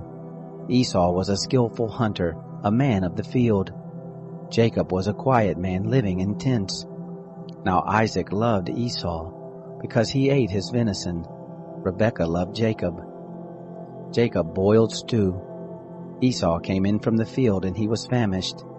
Esau said to Jacob, "Please feed me with that same red stew, for I am famished." Therefore his name was called Edom. Jacob said, "First, sell me your birthright." Esau said, "Behold, I am about to die. What good is the birthright to me?" Jacob said, "Swear to me first." He swore to him. He sold his birthright to Jacob. Jacob gave Esau bread and stew of lentils. He ate and drank, rose up, and went his way. So Esau despised his birthright. There was a famine in the land, besides the first famine that was in the days of Abraham. Isaac went to Abimelech, king of the Philistines, to Gerar. The Lord appeared to him and said, "Don't go down into Egypt. Dwell in the land which I will tell you of. Sojourn in this land, and I will be with you, and will bless you. For to you and to your seed I will give all these lands, and I will establish the oath which I swore to Abraham your father. I will multiply your seed as the stars of the sky, and will give to your seed all these lands. In your seed will all the nations of the earth be blessed, because Abraham obeyed my voice, and kept my charge, my commandments, my statutes, and my laws. Isaac lived in Gerar. The men of the place asked him about his wife. He said, "She is my sister," for he was afraid to say my wife, lest he thought the men of the place might kill me for Rebekah, because she was beautiful to look on. It happened, when he had been there for a long time, that Abimelech, king of the Philistines, looked out a window and saw, and behold, Isaac was caressing Rebekah his wife. Abimelech called Isaac and said, "Behold, surely she is your wife. Why did you say, 'She is my sister'?" Isaac said to him, "Because I said, lest I die because of her." Abimelech said, "What is this you have done to us? One of the people might easily have lain with your wife, and you would have brought guilt on us." Abimelech charged all the people, saying, "He who touches this man or his wife will surely be put to death." Isaac sowed in that land, and reaped in the same year 100 times what he planted. The Lord blessed him.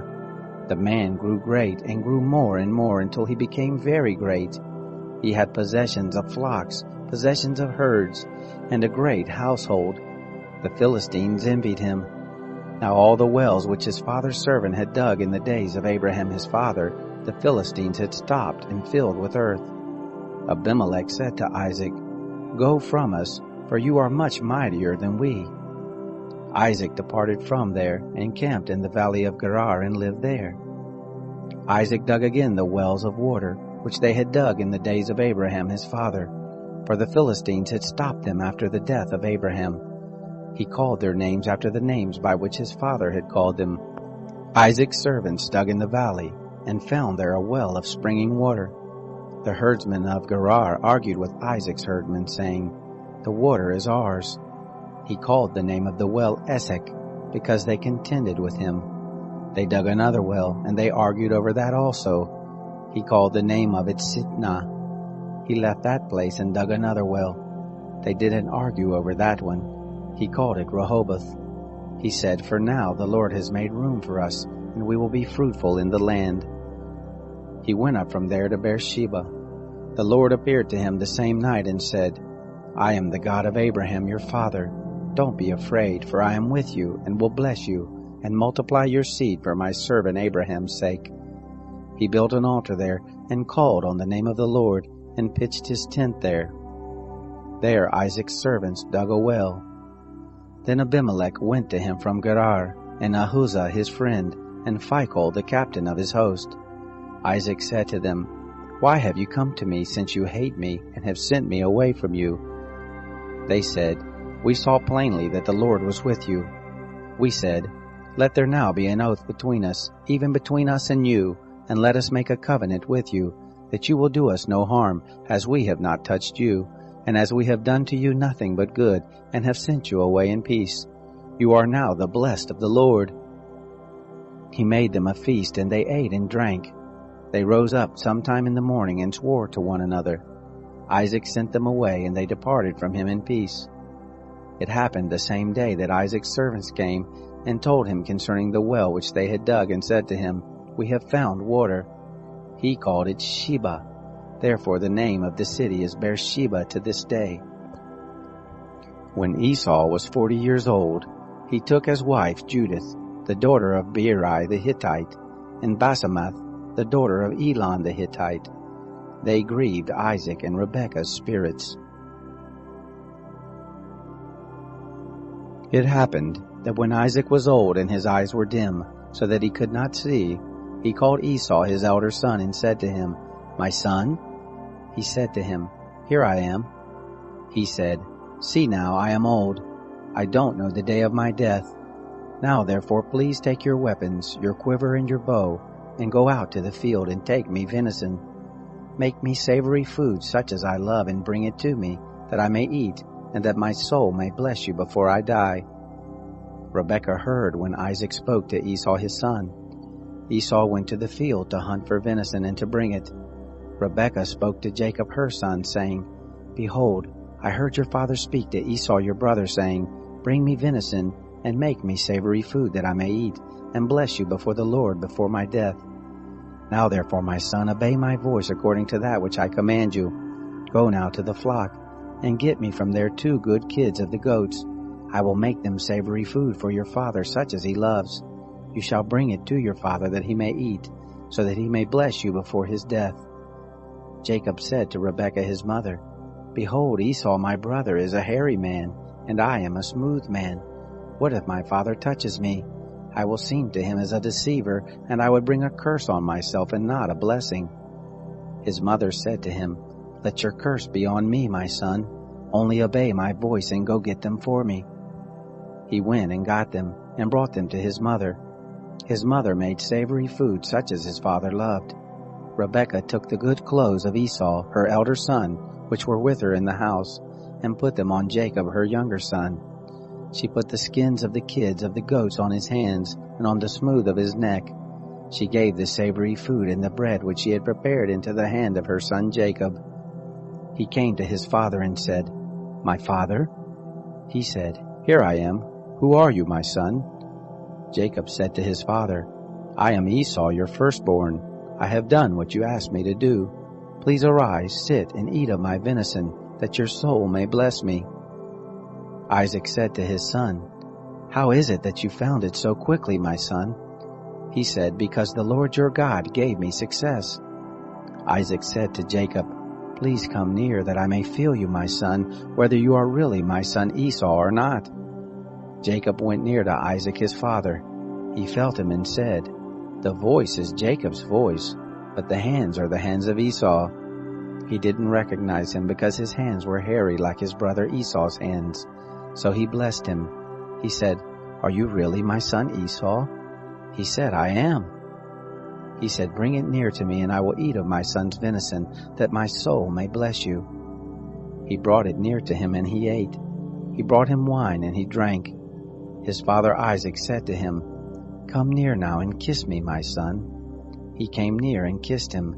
He smelled the smell of his clothing and blessed him and said, "Behold, the smell of my son is as the smell of a field which the Lord has blessed. God give you of the dew of the sky, of the fatness of the earth, and plenty of grain and new wine.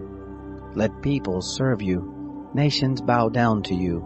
Be lord over your brothers. Let your mother's sons bow down to you. Cursed be everyone who curses you. Blessed be everyone who blesses you." It happened, as soon as Isaac had made an end of blessing Jacob, and Jacob had just gone out from the presence of Isaac his father, that Esau his brother came in from his hunting. He also made savory food and brought it to his father. He said to his father, "Let my father arise and eat of his son's venison, that your soul may bless me." Isaac his father said to him, "Who are you?" He said, "I am your son, your firstborn Esau." Isaac trembled violently and said, "Who then is he who has taken venison and brought it to me, and I have eaten all of it before you came, and have blessed him? Yes, he will be blessed." When Esau heard the words of his father, he cried with an exceeding great and bitter cry, and said to his father, "Bless me, even me also, my father."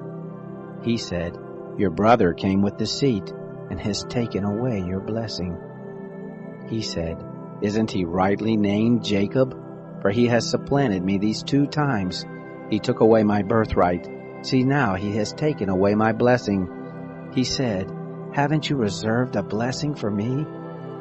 Isaac answered Esau, "Behold, I have made him your lord, and all his brothers I have given to him for servants. With grain and new wine have I sustained him. What then will I do for you, my son?" Esau said to his father, "Have you but one blessing, my father? Bless me, even me also, my father." Esau lifted up his voice and wept. Isaac his father answered him, "Behold, of the fatness of the earth will be your dwelling, and of the dew of the sky from above. By your sword will you live, and you will serve your brother. It will happen when you will break loose, that you shall shake his yoke from off your neck." Esau hated Jacob because of the blessing with which his father blessed him. Esau said in his heart, "The days of mourning for my father are at hand. Then I will kill my brother Jacob." The words of Esau, her elder son, were told to Rebekah. She sent and called Jacob, her younger son, and said to him, "Behold, your brother Esau comforts himself about you by planning to kill you. Now therefore, my son, obey my voice. Arise, flee to Laban my brother in Haran. Stay with him a few days until your brother's fury turns away, until your brother's anger turn away from you, and he forgets what you have done to him. Then I will send and get you from there. Why should I be bereaved of you both in one day?" Rebekah said to Isaac, "I am weary of my life because of the daughters of Heth. If Jacob takes a wife of the daughters of Heth, such as these, of the daughters of the land, what good will my life do me?" Isaac called Jacob, blessed him, and commanded him, "You shall not take a wife of the daughters of Canaan. Arise, go to Padan Aram, to the house of Bethuel your mother's father. Take a wife from there, from the daughters of Laban your mother's brother. May God Almighty bless you, and make you fruitful and multiply you, that you may be a company of peoples, and give you the blessing of Abraham, to you and to your seed with you, that you may inherit the land where you travel, which God gave to Abraham." Isaac sent Jacob away. He went to Padan Aram and to Laban, the son of Bethuel the Syrian, Rebekah's brother, Jacob's and Esau's mother. Now Esau saw that Isaac had blessed Jacob and sent him away to Padan Aram to take him a wife from there, and that as he blessed him he gave him a charge, saying, "You shall not take a wife of the daughters of Canaan." And that Jacob obeyed his father and his mother, and was gone to Padan Aram. Esau saw that the daughters of Canaan didn't please Isaac his father. Esau went to Ishmael, and took, besides the wives that he had, Mahalath the daughter of Ishmael, Abraham's son, the sister of Nebaioth, to be his wife. Jacob went out from Beersheba, and went toward Haran. He came to a certain place, and stayed there all night, because the sun had set. He took one of the stones of the place, and put it under his head, and lay down in that place to sleep. He dreamed, behold, a stairway set up on the earth, and the top of it reached to the heaven. Behold, the angels of God ascending and descending on it. Behold, the Lord stood above it, and said, "I am the Lord, the God of Abraham your father, and the God of Isaac. The land whereon you lie, to you I will give it, and to your seed. Your seed will be as the dust of the earth, and you will spread abroad to the west, and to the east, and to the north, and to the south. In you and in your seed will all the families of the earth be blessed. Behold, I am with you, and will keep you wherever you go, and will bring you again into this land, for I will not leave you until I have done that which I have spoken of to you." Jacob awakened out of his sleep, and he said, "Surely the Lord is in this place, and I didn't know it." He was afraid, and said, "How dreadful is this place! This is none other than God's house, and this is the gate of heaven." Jacob rose up early in the morning, and took the stone that he had put under his head, and set it up for a pillar, and poured oil on the top of it. He called the name of that place Bethel, but the name of the city was Luz at the first. Jacob vowed a vow, saying, "If God will be with me, and will keep me in this way that I go, and will give me bread to eat and clothing to put on, so that I come again to my father's house in peace, and the Lord will be my God, then this stone which I have set up for a pillar will be God's house. Of all that you give me, I will surely give the tenth to you." Then Jacob went on his journey, and came to the land of the children of the east. He looked, and behold, a well in the field, and behold, 3 flocks of sheep lying there by it. For out of that well they watered the flocks. The stone on the well's mouth was great. There all the flocks were gathered. They rolled the stone from the well's mouth, and watered the sheep, and put the stone again on the well's mouth in his place. Jacob said to them, "My relatives, where are you from?" They said, "We are from Haran." He said to them, "Do you know Laban the son of Nahor?" They said, "We know him." He said to them, "Is it well with him?" They said, "It is well. See, Rachel his daughter is coming with the sheep."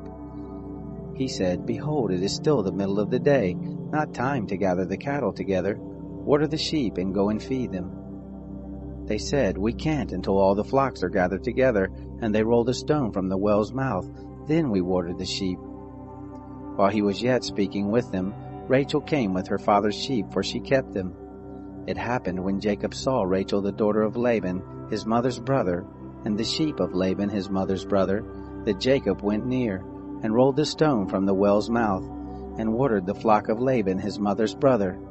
Jacob kissed Rachel and lifted up his voice and wept. Jacob told Rachel that he was her father's brother, and that he was Rebekah's son. She ran and told her father. It happened when Laban heard the news of Jacob, his sister's son, that he ran to meet Jacob, and embraced him and kissed him, and brought him to his house. Jacob told Laban all these things. Laban said to him, "Surely you are my bone and my flesh." He lived with him for a month.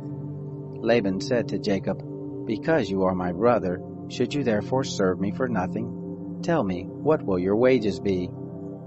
Laban had 2 daughters. The name of the elder was Leah, and the name of the younger was Rachel. Leah's eyes were weak, but Rachel was beautiful and well-favored. Jacob loved Rachel. He said, "I will serve you 7 years for Rachel, your younger daughter." Laban said, "It is better that I give her to you than that I should give her to another man. Stay with me." Jacob served 7 years for Rachel. They seemed to him but a few days for the love he had for her. Jacob said to Laban, "Give me my wife, for my days are fulfilled that I may go in to her." Laban gathered together all the men of the place and made a feast. It happened in the evening that he took Leah his daughter and brought her to him. He went in to her. Laban gave Zilpah his handmaid to his daughter Leah for a handmaid. It happened in the morning that, behold, it was Leah. He said to Laban, "What is this you have done to me? Didn't I serve with you for Rachel? Why then have you deceived me?" Laban said, "It is not done so in our place to give the younger before the firstborn. Fulfill the week of this one, and we will give you the other also for the service with which you will serve me yet another 7 years." Jacob did so and fulfilled her week. He gave him Rachel his daughter as wife. Laban gave to Rachel his daughter Bilhah his handmaid to be her handmaid. He went in also to Rachel, and he loved also Rachel more than Leah, and served with him yet another 7 years. The Lord saw that Leah was hated, and he opened her womb, but Rachel was barren. Leah conceived and bore a son, and she named him Reuben. For she said, "Because the Lord has looked at my affliction, for now my husband will love me." She conceived again and bare a son, and said, "Because the Lord has heard that I am hated, he has therefore given me this son also." She named him Simeon. She conceived again and bare a son, and said, "Now this time will my husband be joined to me, because I have borne him 3 sons. Therefore was his name called Levi. She conceived again and bare a son. She said, "This time will I praise the Lord." Therefore she named him Judah. Then she stopped bearing. When Rachel saw that she bore Jacob no children, Rachel envied her sister. She said to Jacob, "Give me children, or else I will die." Jacob's anger was kindled against Rachel, and he said, "Am I in God's place, who has withheld from you the fruit of the womb?" She said, "Behold, my maid Bilhah, go in to her, that she may bear on my knees, and I also may obtain children by her." She gave him Bilhah her handmaid as wife, and Jacob went in to her. Bilhah conceived and bore Jacob a son. Rachel said, "God has judged me, and has also heard my voice, and has given me a son." Therefore she called his name Dan. Bilhah, Rachel's handmaid, conceived again, and bore Jacob a second son. Rachel said, "With mighty wrestlings have I wrestled with my sister, and have prevailed." She named him Naphtali. When Leah saw that she had finished bearing, she took Zilpah her handmaid, and gave her to Jacob as a wife. Zilpah, Leah's handmaid, bore Jacob a son. Leah said, "How fortunate!" She named him Gad. Zilpah, Leah's handmaid, bore Jacob a second son. Leah said, "Happy am I, for the daughters will call me happy." She named him Asher. Reuben went in the days of the wheat harvest and found mandrakes in the field, and brought them to his mother Leah. Then Rachel said to Leah, "Please give me some of your son's mandrakes." She said to her, "Is it a small matter that you have taken away my husband? Would you take away my son's mandrakes also?" Rachel said, "Therefore he will lie with you tonight for your son's mandrakes." Jacob came from the field in the evening, and Leah went out to meet him and said, "You must come in to me, for I have surely hired you with my son's mandrakes." He lay with her that night. God listened to Leah, and she conceived and bore Jacob a fifth son. Leah said, "God has given me my hire, because I gave my handmaid to my husband." She named him Issachar. Leah conceived again and bore a sixth son to Jacob. Leah said, "God has endowed me with a good dowry. Now my husband will live with me, because I have borne him 6 sons. She named him Zebulun. Afterwards she bore a daughter, and named her Dinah. God remembered Rachel, and God listened to her and opened her womb. She conceived, bore a son, and said, "God has taken away my reproach." She named him Joseph, saying, "May the Lord add another son to me." It happened when Rachel had borne Joseph that Jacob said to Laban, "Send me away that I may go to my own place and to my own country. Give me my wives and my children for whom I have served you, and let me go. For you know my service with which I have served you." Laban said to him, "If now I have found favor in your eyes, stay here, for I have divined that the Lord has blessed me for your sake." He said, "Appoint me your wages, and I will give it." He said to him, "You know how I have served you, and how your cattle have fared with me. For it was little which you had before I came, and it is increased to a multitude. The Lord has blessed you wherever I turned. Now when will I provide for my own house also?" He said, "What shall I give you?" Jacob said, "You shall not give me anything. If you will do this thing for me, I will again feed your flock and keep it. I will pass through all your flock today, removing from there every speckled and spotted one, and every black one among the sheep, and the spotted and speckled among the goats. This will be my hire. So my righteousness will answer for me hereafter when you come concerning my hire that is before you. Every one that is not speckled and spotted among the goats, and black among the sheep, that might be with me will be counted stolen." Laban said, "Behold, I desire it to be according to your word." That day he removed the male goats that were streaked and spotted, and all the female goats that were speckled and spotted, every one that had white in it, and all the black ones among the sheep, and gave them into the hand of his sons. He set 3 days' journey between himself and Jacob fed the rest of Laban's flocks. Jacob took to himself rods of fresh poplar, almond, plane tree, peeled white streaks in them, and made the white appear which was in the rods. He set the rods which he had peeled opposite the flocks in the gutters and the watering troughs where the flocks came to drink. They conceived when they came to drink.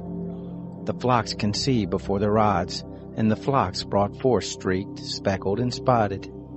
Jacob separated the lambs and set the faces of the flocks toward the streaked, and all the black in the flock of Laban, and he put his own droves apart, and didn't put them into Laban's flock.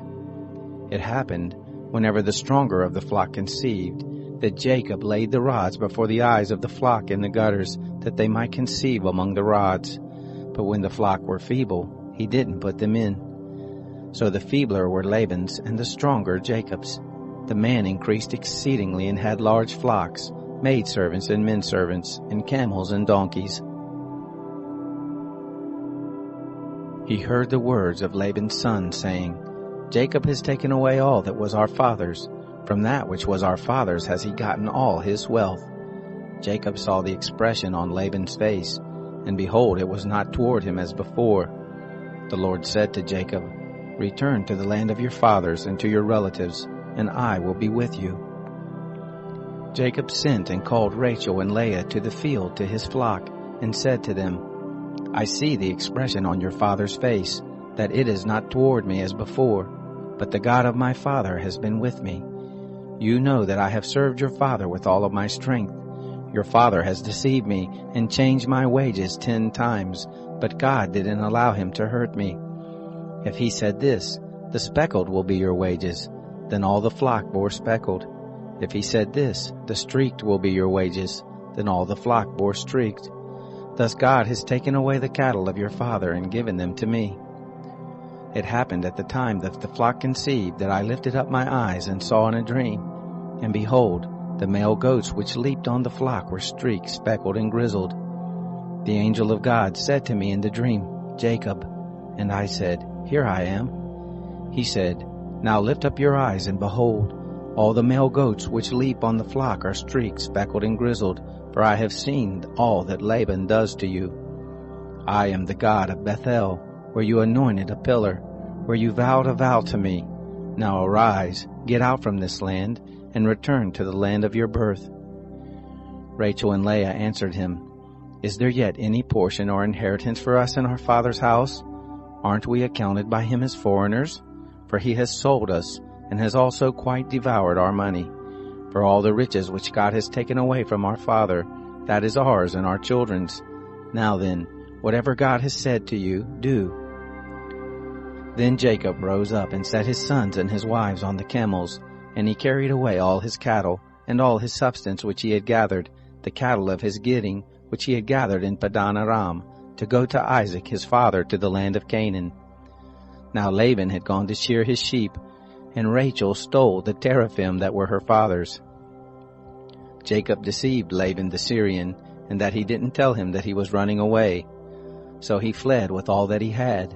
He rose up, passed over the river, and set his face toward the mountain of Gilead. Laban was told on the third day that Jacob had fled. He took his relatives with him and pursued him after 7 days' journey. He overtook him in the mountain of Gilead. God came to Laban the Syrian in a dream of the night and said to him, "Take heed to yourself that you don't speak to Jacob either good or bad." Laban caught up with Jacob. Now Jacob had pitched his tent in the mountain, and Laban with his relatives encamped in the mountain of Gilead. Laban said to Jacob, "What have you done that you have deceived me, and carried away my daughters like captives of the sword? Why did you flee secretly and deceive me and didn't tell me, that I might have sent you away with mirth and with songs, with tambourine and with harp, and didn't allow me to kiss my sons and my daughters? Now have you done foolishly. It is in the power of my hand to hurt you, but the God of your father spoke to me last night, saying, 'Take heed to yourself that you don't speak to Jacob either good or bad.' Now you want to be gone, because you longed after your father's house. But why have you stolen my gods?" Jacob answered Laban, "Because I was afraid, for I said, 'Lest you should take your daughters from me by force. With whoever you find your gods, he shall not live. Before our relatives, discern what is yours with me and take it.' For Jacob didn't know that Rachel had stolen them. Laban went into Jacob's tent, into Leah's tent, and into the tent of the 2 maidservants, but he didn't find them.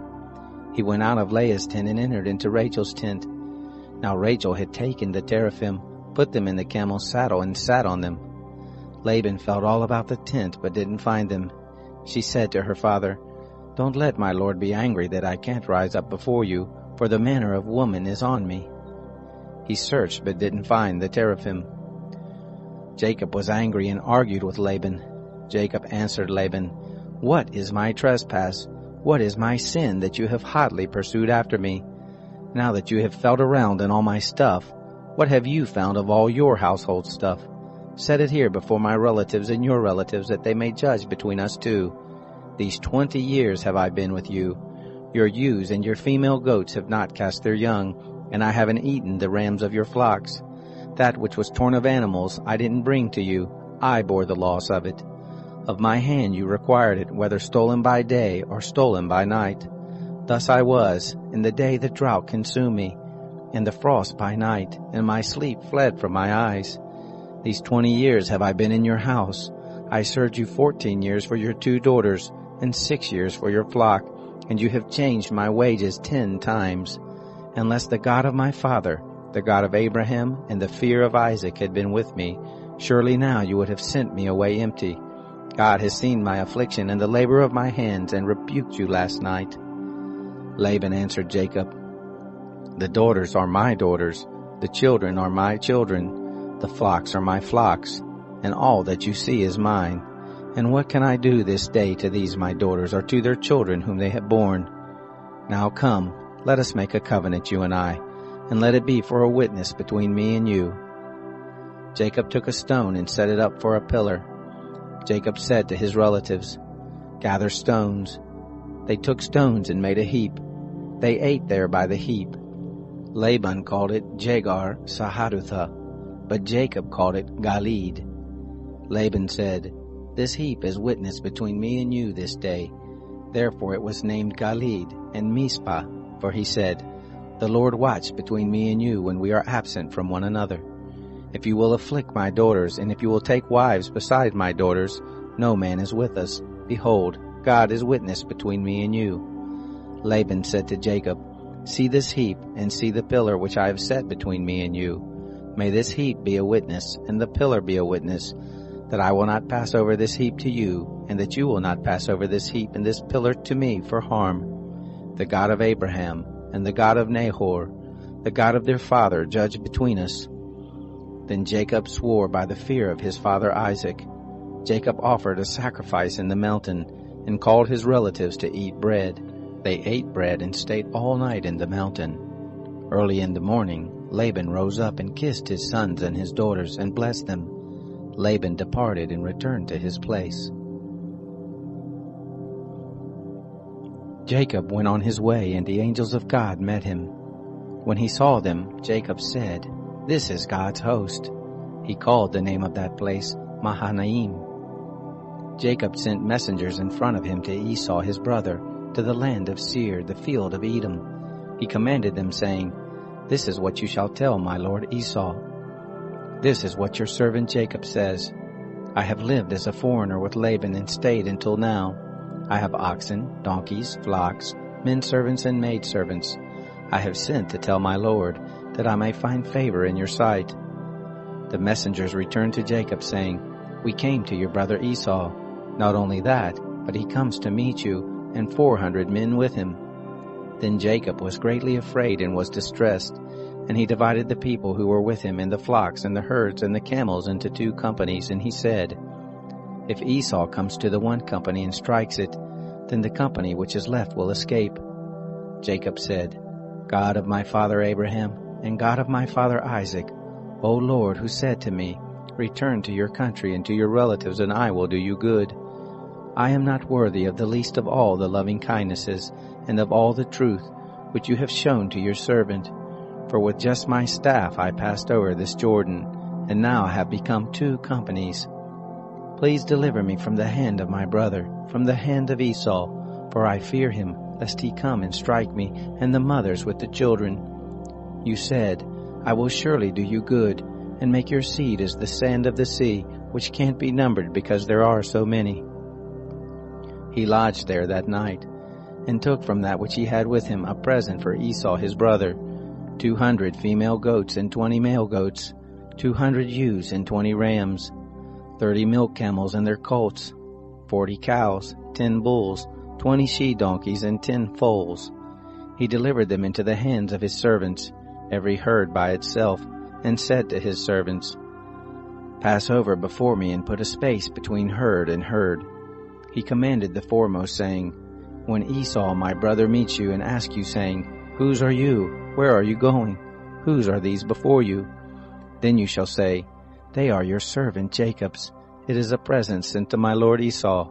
Behold, he also is behind us. He commanded also the second and the third, and all that followed the herd, saying, This is how you shall speak to Esau when you find him. You shall say, Not only that, but behold, your servant Jacob is behind us. For he said, I will appease him with the present that goes before me, and afterward I will see his face. Perhaps he will accept me. So the present passed over before him, and he lodged himself that night in the camp. He rose up that night and took his 2 wives, and his 2 handmaids, and his 11 sons, and passed over the ford of the Jabbok. He took them and sent them over the stream, and sent over that which he had. Jacob was left alone, and wrestled with a man there until the breaking of the day.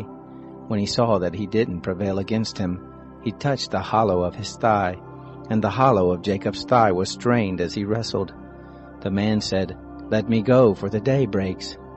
Jacob said, I won't let you go unless you bless me. He said to him, What is your name? He said, Jacob. He said, Your name will no longer be called Jacob, but Israel, for you have fought with God and with men, and have prevailed. Jacob asked him, Please tell me your name. He said, Why is it that you ask what my name is? He blessed him there. Jacob called the name of the place Peniel, For he said, I have seen God face to face, and my life is preserved. The sun rose on him as he passed over Peniel, and he limped because of his thigh. Therefore the children of Israel don't eat the sinew of the hip, which is on the hollow of the thigh to this day, because he touched the hollow of Jacob's thigh and the sinew of the hip. Jacob lifted up his eyes and looked, and behold, Esau was coming, and with him 400 men. He divided the children between Leah, Rachel, and to the 2 handmaids. He put the handmaids and their children in front, Leah and her children after, and Rachel and Joseph at the rear. He himself passed over in front of them, and bowed himself to the ground 7 times, until he came near to his brother. Esau ran to meet him, embraced him, fell on his neck, kissed him, and they wept. He lifted up his eyes and saw the women and the children, and said, Who are these with you? He said, The children whom God has graciously given your servant. Then the handmaids came near with their children, and they bowed themselves. Leah also and her children came near and bowed themselves. After them, Joseph came near with Rachel, and they bowed themselves. Esau said, What do you mean by all this company which I met? Jacob said, To find favor in the sight of my Lord. Esau said, I have enough, my brother. Let that which you have be yours. Jacob said, Please, no. If I have now found favor in your sight, then receive my present at my hand, because I have seen your face, as one sees the face of God, and you were pleased with me. Please take the gift that I brought to you, because God has dealt graciously with me, and because I have enough. He urged him, and he took it. Esau said, Let us take our journey, and let us go, and I will go before you. Jacob said to him, My Lord knows that the children are tender, and that the flocks and herds with me have their young, and if they overdrive them one day, all the flocks will die. Please let my Lord pass over before his servant, and I will lead on gently, according to the pace of the cattle that are before me, and according to the pace of the children, until I come to my Lord to Seir. Esau said, Let me now leave with you some of the folk who are with me. He said, Why? Let me find favor in the sight of my Lord. So Esau returned that day on his way to Seir. Jacob traveled to Succoth, and built himself a house, and made shelters for his cattle. Therefore the name of that place is called Succoth. Jacob came in peace to the city of Shechem, which is in the land of Canaan, when he came from Padan Aram, and encamped before the city. He bought the parcel of ground where he had spread his tent at the hand of the children of Hamor, Shechem's father, for 100 pieces of money. He erected an altar there and called it El Elohe Israel. Dinah, the daughter of Leah, whom she bore to Jacob, went out to see the daughters of the land. Shechem, the son of Hamor the Hivite, the prince of the land, saw her. He took her, lay with her, and humbled her. His soul joined to Dinah, the daughter of Jacob, and he loved the young lady, and spoke kindly to the young lady. Shechem spoke to his father Hamor, saying, Get me this young lady as a wife. Now Jacob heard that he had defiled Dinah his daughter, and his sons were with the cattle in the field. Jacob held his peace until they came. Hamor the father of Shechem went out to Jacob to talk with him. The sons of Jacob came in from the field when they heard it. The men were grieved, and they were very angry, because he had done folly in Israel, in lying with Jacob's daughter, which thing ought not to be done. Hamor talked with them, saying, The soul of my son Shechem longs for your daughter. Please give her to him as a wife. Make marriages with us. Give your daughters to us, and take our daughters for yourselves. You shall dwell with us, and the land will be before you. Live and trade in it, and get possessions in it. Shechem said to her father and to her brothers, Let me find favor in your eyes, and whatever you will tell me I will give. Ask me a great amount for a dowry, and I will give whatever you ask of me, but give me the young lady as a wife.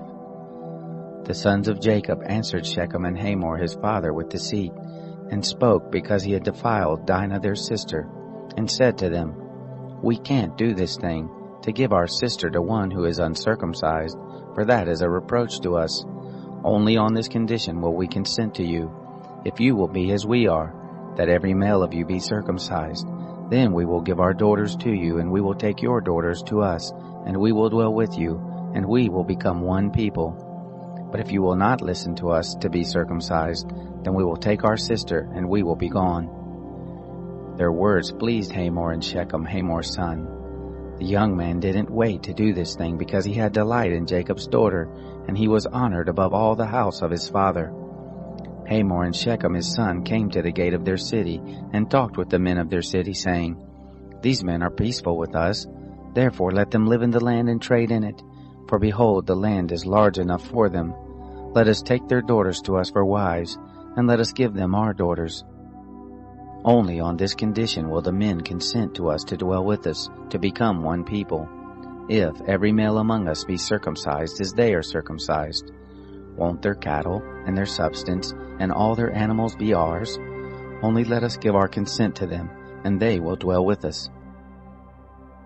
All who went out of the gate of his city listened to Hamor and to Shechem his son, and every male was circumcised, all who went out of the gate of his city. It happened on the third day, when they were sore, that two of Jacob's sons, Simeon and Levi, Dinah's brothers, each took his sword, and came upon the unsuspecting city, and killed all the males. They killed Hamor and Shechem his son with the edge of the sword, and took Dinah out of Shechem's house and went away. Jacob's sons came on the dead and plundered the city, because they had defiled their sister. They took their flocks, their herds, their donkeys, that which was in the city, and that which was in the field, and all their wealth. They took captive all their little ones and their wives, and took as plunder everything that was in the house. Jacob said to Simeon and Levi, "You have troubled me, to make me odious to the inhabitants of the land, among the Canaanites and the Perizzites. I am few in number. They will gather themselves together against me and strike me, and I will be destroyed, I and my house." They said, "Should he deal with our sister as with a prostitute?" God said to Jacob, "Arise, go up to Bethel and live there. Make there an altar to God, who appeared to you when you fled from the face of Esau your brother." Then Jacob said to his household and to all who were with him, "Put away the foreign gods that are among you. Purify yourselves, change your garments. Let us arise and go up to Bethel. I will make there an altar to God, who answered me in the day of my distress, and was with me in the way which I went." They gave to Jacob all the foreign gods which were in their hands, and the rings which were in their ears, and Jacob hid them under the oak which was by Shechem. They traveled, and a terror of God was on the cities that were round about them, and they didn't pursue the sons of Jacob. So Jacob came to Luz, which is in the land of Canaan, the same as Bethel, he and all the people who were with him. He built an altar there and called the place El Bethel, because there was God revealed to him, when he fled from the face of his brother. Deborah, Rebekah's nurse, died, and she was buried below Bethel under the oak, and the name of it was called Alon Bakuth. God appeared to Jacob again when he came from Padan Aram and blessed him. God said to him, "Your name is Jacob. Your name shall not be Jacob any more, but your name will be Israel." He named him Israel. God said to him, "I am God Almighty. Be fruitful and multiply. A nation and a company of nations will be from you, and kings will come out from your loins. The land which I gave to Abraham and Isaac I will give it to you, and to your seed after you will I give the land." God went up from him in the place where he spoke with him. Jacob set up a pillar in the place where he spoke with him, a pillar of stone. He poured out a drink offering on it, and poured oil on it. Jacob called the name of the place where God spoke with him Bethel. They traveled from Bethel. There was still some distance to come to Ephrath, and Rachel travailed. She had hard labor. It happened that when she was in hard labor, that the midwife said to her, "Don't be afraid, for now you will have another son." It happened, as her soul was departing, for she died, that she named him Benoni, but his father called him Benjamin. Rachel died and was buried in the way to Ephrath, the same as Bethlehem. Jacob set up a pillar on her grave. The same is the pillar of Rachel's grave to this day. Israel traveled and spread his tent beyond the Tower of Eder. It happened, while Israel lived in that land, that Reuben went and lay with Bilhah, his father's concubine, and Israel heard of it. Now the sons of Jacob were 12, the sons of Leah, Reuben, Jacob's firstborn, Simeon, Levi, Judah, Issachar, and Zebulun. The sons of Rachel, Joseph and Benjamin. The sons of Bilhah, Rachel's handmaid, Dan and Naphtali. The sons of Zilpah, Leah's handmaid, Gad and Asher. These are the sons of Jacob who were born to him in Padan Aram. Jacob came to Isaac his father, to Mamre, to Kiriath Arba, the same as Hebron, where Abraham and Isaac lived as foreigners. The days of Isaac were 180 years. Isaac gave up the spirit and died, and was gathered to his people, old and full of days. Esau and Jacob his sons buried him. Now this is the history of the generations of Esau. The same is Edom. Esau took his wives from the daughters of Canaan, Ada, the daughter of Elon the Hittite, and Oholibamah, the daughter of Anna, the daughter of Zibeon the Hivite, and Basemath, Ishmael's daughter, the sister of Nebaioth. Ada bore to Esau Eliphaz, Basemath bore Ruel, Oholibamah bore Jeush, Jalam, and Korah. These are the sons of Esau, who were born to him in the land of Canaan. Esau took his wives, his sons, his daughters, and all the members of his household with his cattle, all his animals, and all his possessions which he had gathered in the land of Canaan, and went into a land away from his brother Jacob, for their substance was too great for them to dwell together, and the land of their travels couldn't bear them because of their cattle. Esau lived in the hill country of Seir. Esau is Edom. This is the history of the generations of Esau, the father of the Edomites in the hill country of Seir. These are the names of Esau's sons: Eliphaz, the son of Ada, the wife of Esau, and Ruel, the son of Basemath, the wife of Esau. The sons of Eliphaz were Teman, Omar, Zepho, and Gatam, and Kenaz.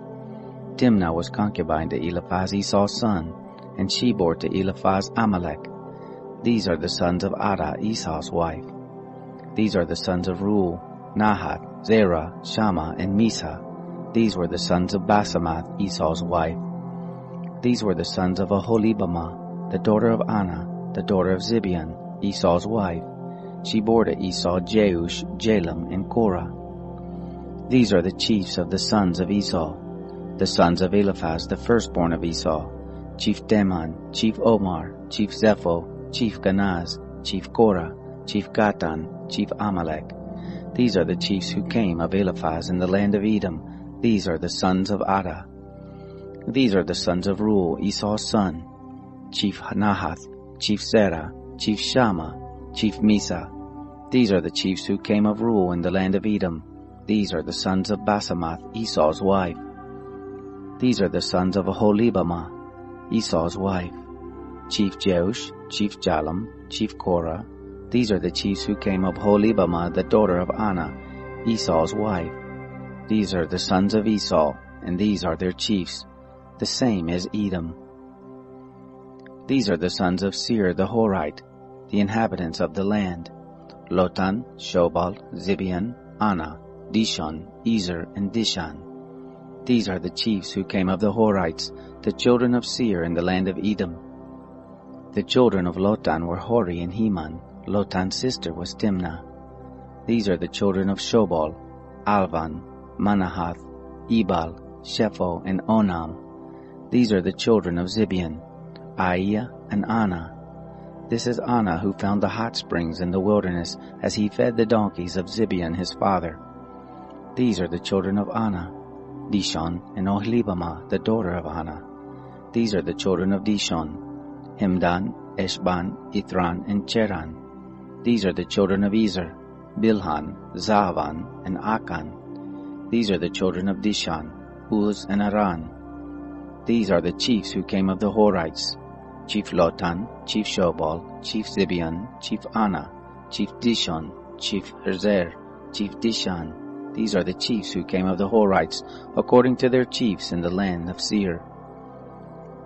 These are the kings who reigned in the land of Edom, before any king reigned over the children of Israel. Bela, the son of Beor, reigned in Edom. The name of his city was Dinhabah. Bela died, and Jobab, the son of Zerah of Bozrah, reigned in his place.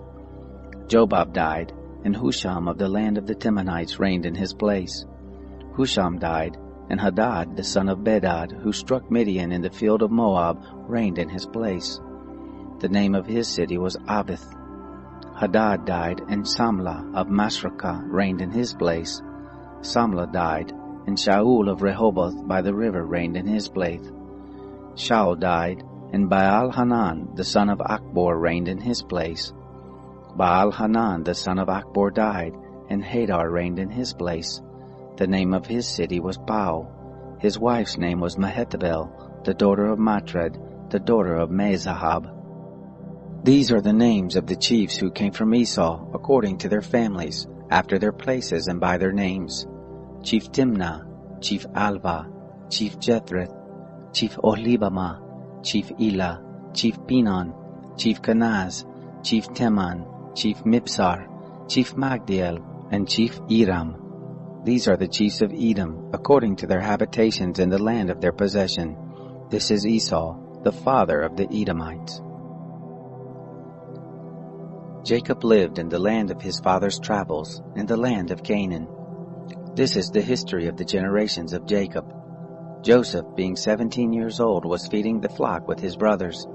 He was a boy with the sons of Bilhah and Zilpah, his father's wives. Joseph brought an evil report of them to their father. Now Israel loved Joseph more than all his children, because he was the son of his old age, and he made him a coat of many colors. His brothers saw that their father loved him more than all his brothers, and they hated him, and couldn't speak peaceably to him. Joseph dreamed a dream, and he told it to his brothers, and they hated him all the more. He said to them, "Please, hear this dream which I have dreamed. For behold, we were binding sheaves in the field, and behold, my sheaf arose, and also stood upright. And behold, your sheaves came around, and bowed down to my sheaf." His brothers said to him, "Will you indeed reign over us? Or will you indeed have dominion over us?" They hated him all the more for his dreams and for his words. He dreamed yet another dream, and told it to his brothers, and said, "Behold, I have dreamed yet another dream, and behold, the sun and the moon and the 11 stars bowed down to me." He told it to his father and to his brothers. His father rebuked him and said to him, "What is this dream that you have dreamed? Will I and your mother and your brothers indeed come to bow ourselves down to you to the earth?" His brothers envied him, but his father kept this saying in mind. His brothers went to feed their father's flock in Shechem. Israel said to Joseph, "Aren't your brothers feeding the flock in Shechem? Come, and I will send you to them." He said to him, "Here I am." He said to him, "Go now, see whether it is well with your brothers, and well with the flock, and bring me word again." So he sent him out of the valley of Hebron, and he came to Shechem. A certain man found him, and behold, he was wandering in the field. And the man asked him, saying, "What are you looking for?" He said, "I am looking for my brothers. Tell me, please, where they are feeding the flock." The man said, "They have left here, for I heard them say, 'Let us go to Dothan.'" Joseph went after his brothers and found them in Dothan.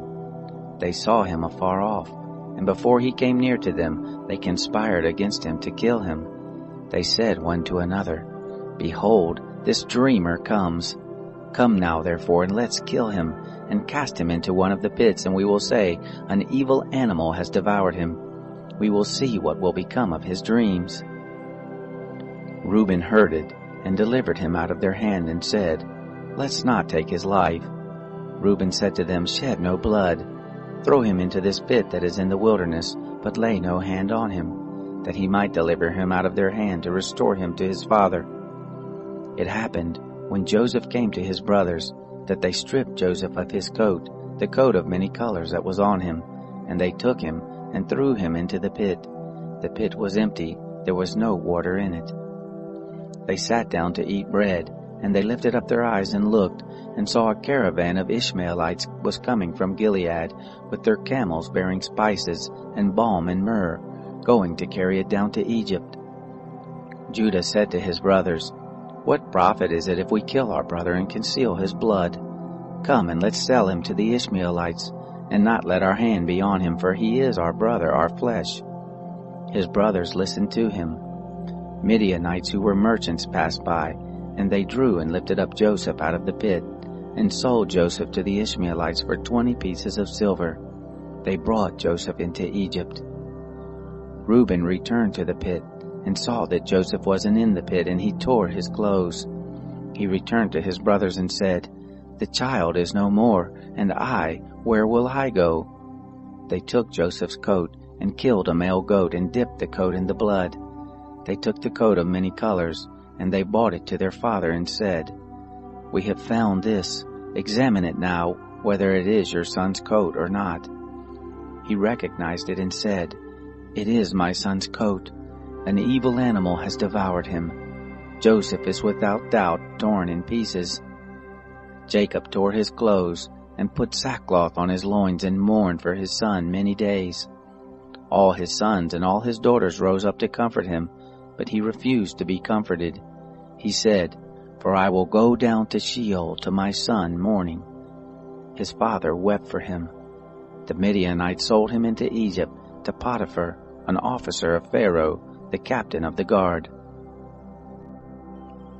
It happened at that time that Judah went down from his brothers and visited a certain Adullamite whose name was Hira. Judah saw there a daughter of a certain Canaanite whose name was Shua. He took her and went into her. She conceived and bore a son, and he named him She conceived again and bore a son, and she named him Onan. She yet again bore a son, and named him Shelah, and he was at Kezib when she bore him. Judah took a wife for his firstborn, and her name was Tamar. Judah's firstborn, was wicked in the sight of the Lord. The Lord killed him. Judah said to Onan, "Go into your brother's wife, and perform the duty of a husband's brother to her, and raise up seed to your brother." Onan knew that the seed wouldn't be his, and it happened, when he went into his brother's wife, that he spilled it on the ground, lest he should give his seed to his brother.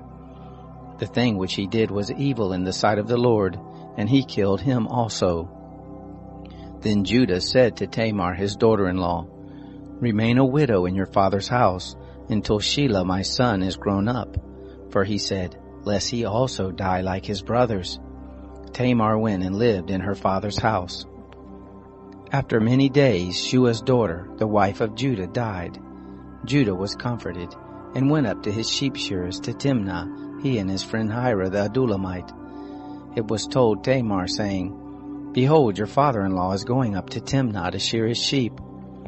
She took off the garments of her widowhood, and covered herself with her veil, and wrapped herself, and sat in the gate of Enaim, which is by the way to Timnah.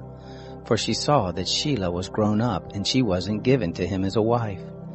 When Judah saw her, he thought that she was a prostitute, for she had covered her face. He turned to her by the way and said, "Please come, let me come in to you," for he didn't know that she was his daughter-in-law.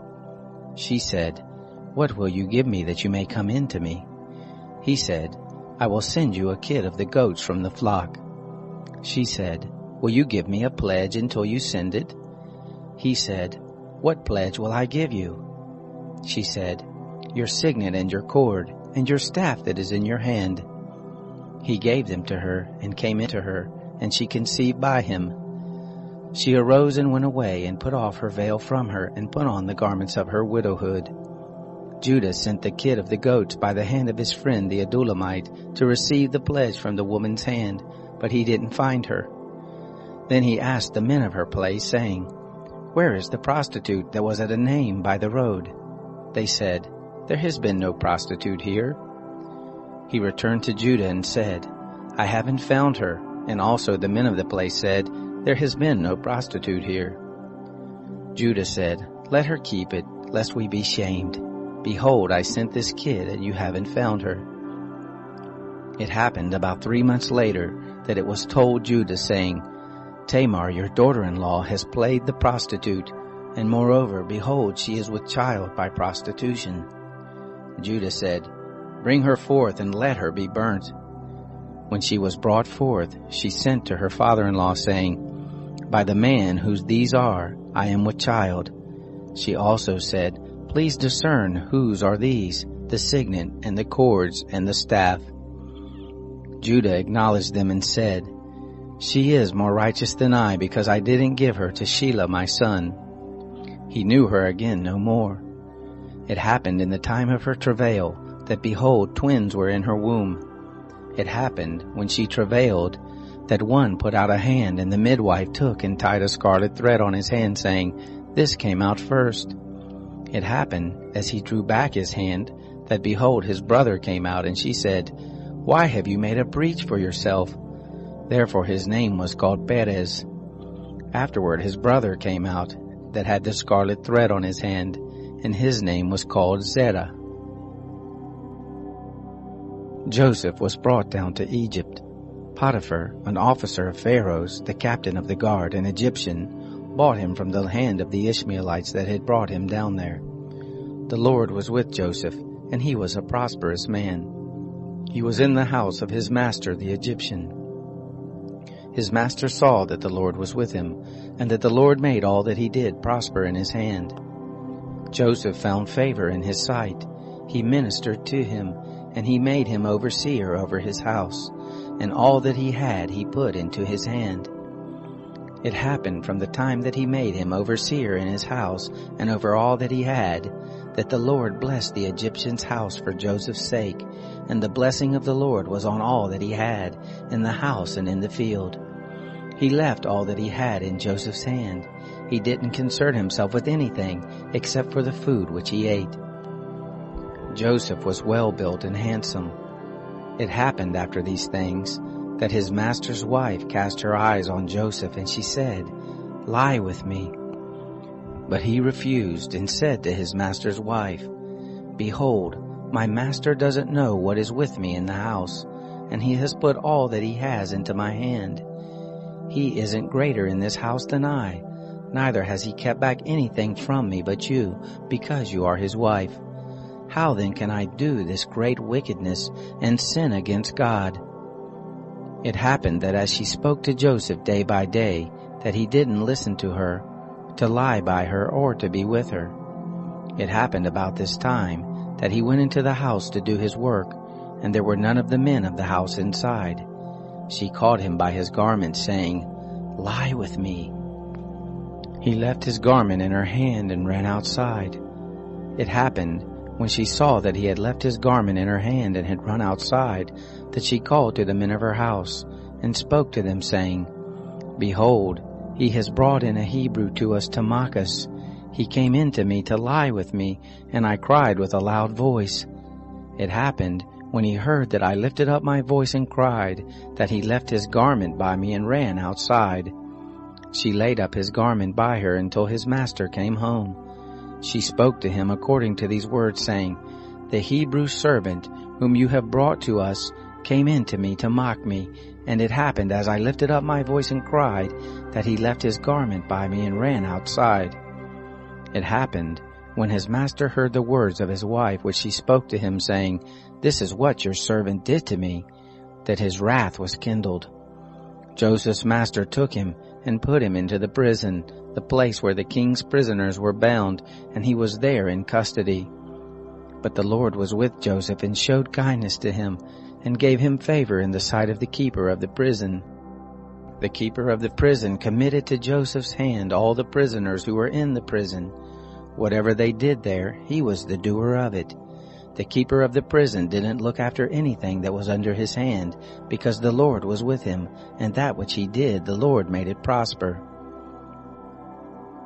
It happened after these things, that the butler of the king of Egypt and his baker offended their lord the king of Egypt.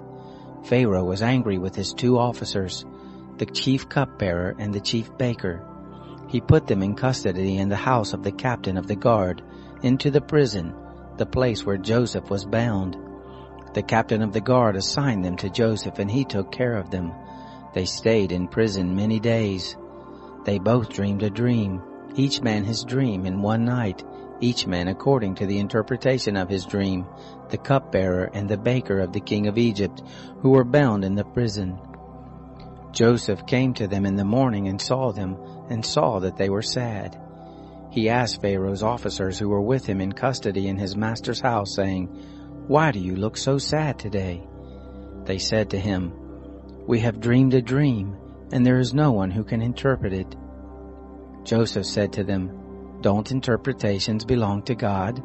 Please tell it to me." The chief cupbearer told his dream to Joseph and said to him, "In my dream, behold, a vine was in front of me, and in the vine were 3 branches. It was as though it budded, its blossoms shot forth, and the clusters of it brought forth ripe grapes. Pharaoh's cup was in my hand, and I took the grapes and pressed them into Pharaoh's cup, and I gave the cup into Pharaoh's hand." Joseph said to him, "This is the interpretation of it. The 3 branches are 3 days. Within 3 more days, Pharaoh will lift up your head and restore you to your office. You will give Pharaoh's cup into his hand, the way you did when you were his cupbearer. But remember me when it will be well with you, and show kindness, please, to me, and make mention of me to Pharaoh, and bring me out of this house. For indeed I was stolen away out of the land of the Hebrews, and here also have I done nothing that they should put me into the dungeon." When the chief baker saw that the interpretation was good, he said to Joseph, "I also was in my dream, and behold, 3 baskets of white bread were on my head. In the uppermost basket there were all kinds of baked food for Pharaoh, and the birds ate them out of the basket on my head." Joseph answered, "This is the interpretation of it. The 3 baskets are 3 days. Within 3 more days Pharaoh will lift up your head from off you, and will hang you on a tree, and the birds will eat your flesh from off you." It happened the 3rd day, which was Pharaoh's birthday, that he made a feast for all his servants, and he lifted up the head of the chief cupbearer and the head of the chief baker among his servants. He restored the chief cupbearer to his position again, and he gave the cup into Pharaoh's hand. But he hanged the chief baker as Joseph had interpreted to them. Yet the chief cupbearer didn't remember Joseph, but forgot him. It happened at the end of 2 full years that Pharaoh dreamed, and behold, he stood by the river. Behold, there came up out of the river 7 cattle, well-favored and fat-fleshed, and they fed in the reed grass. Behold, 7 other cattle came up after them out of the river, ill-favored and lean-fleshed, and stood by the other cattle on the brink of the river. The ill-favored and lean-fleshed cattle ate up the 7 well-favored and fat cattle. So Pharaoh awoke. He slept and dreamed a 2nd time, and behold, 7 heads of grain came up on one stalk, healthy and good. Behold, 7 heads of grain, thin and blasted with the east wind, sprung up after them. The thin heads of grain swallowed up the 7 healthy and full ears. Pharaoh awoke, and behold, it was a dream. It happened in the morning that his spirit was troubled, and he sent and called for all the magicians of Egypt and all the wise men of it. Pharaoh told them his dream, but there was no one who could interpret them to Pharaoh. Then the chief cupbearer spoke to Pharaoh, saying, "I remember my faults today. Pharaoh was angry with his servants and put me in custody in the house of the captain of the guard, me and the chief baker. We dreamed a dream in one night, I and he. We dreamed each man according to the interpretation of his dream. There was with us there a young man, a Hebrew, servant to the captain of the guard, and we told him, and he interpreted to us our dreams. To each man according to his dream he interpreted. It happened, as he interpreted to us, so it was. He restored me to my office, and he hanged him." Then Pharaoh sent and called Joseph, and they brought him hastily out of the dungeon. He shaved himself, changed his clothing, and came in to Pharaoh.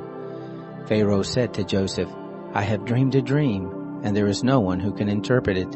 I have heard it said of you, that when you hear a dream you can interpret it." Joseph answered Pharaoh, saying, "It isn't in me. God will give Pharaoh an answer of peace."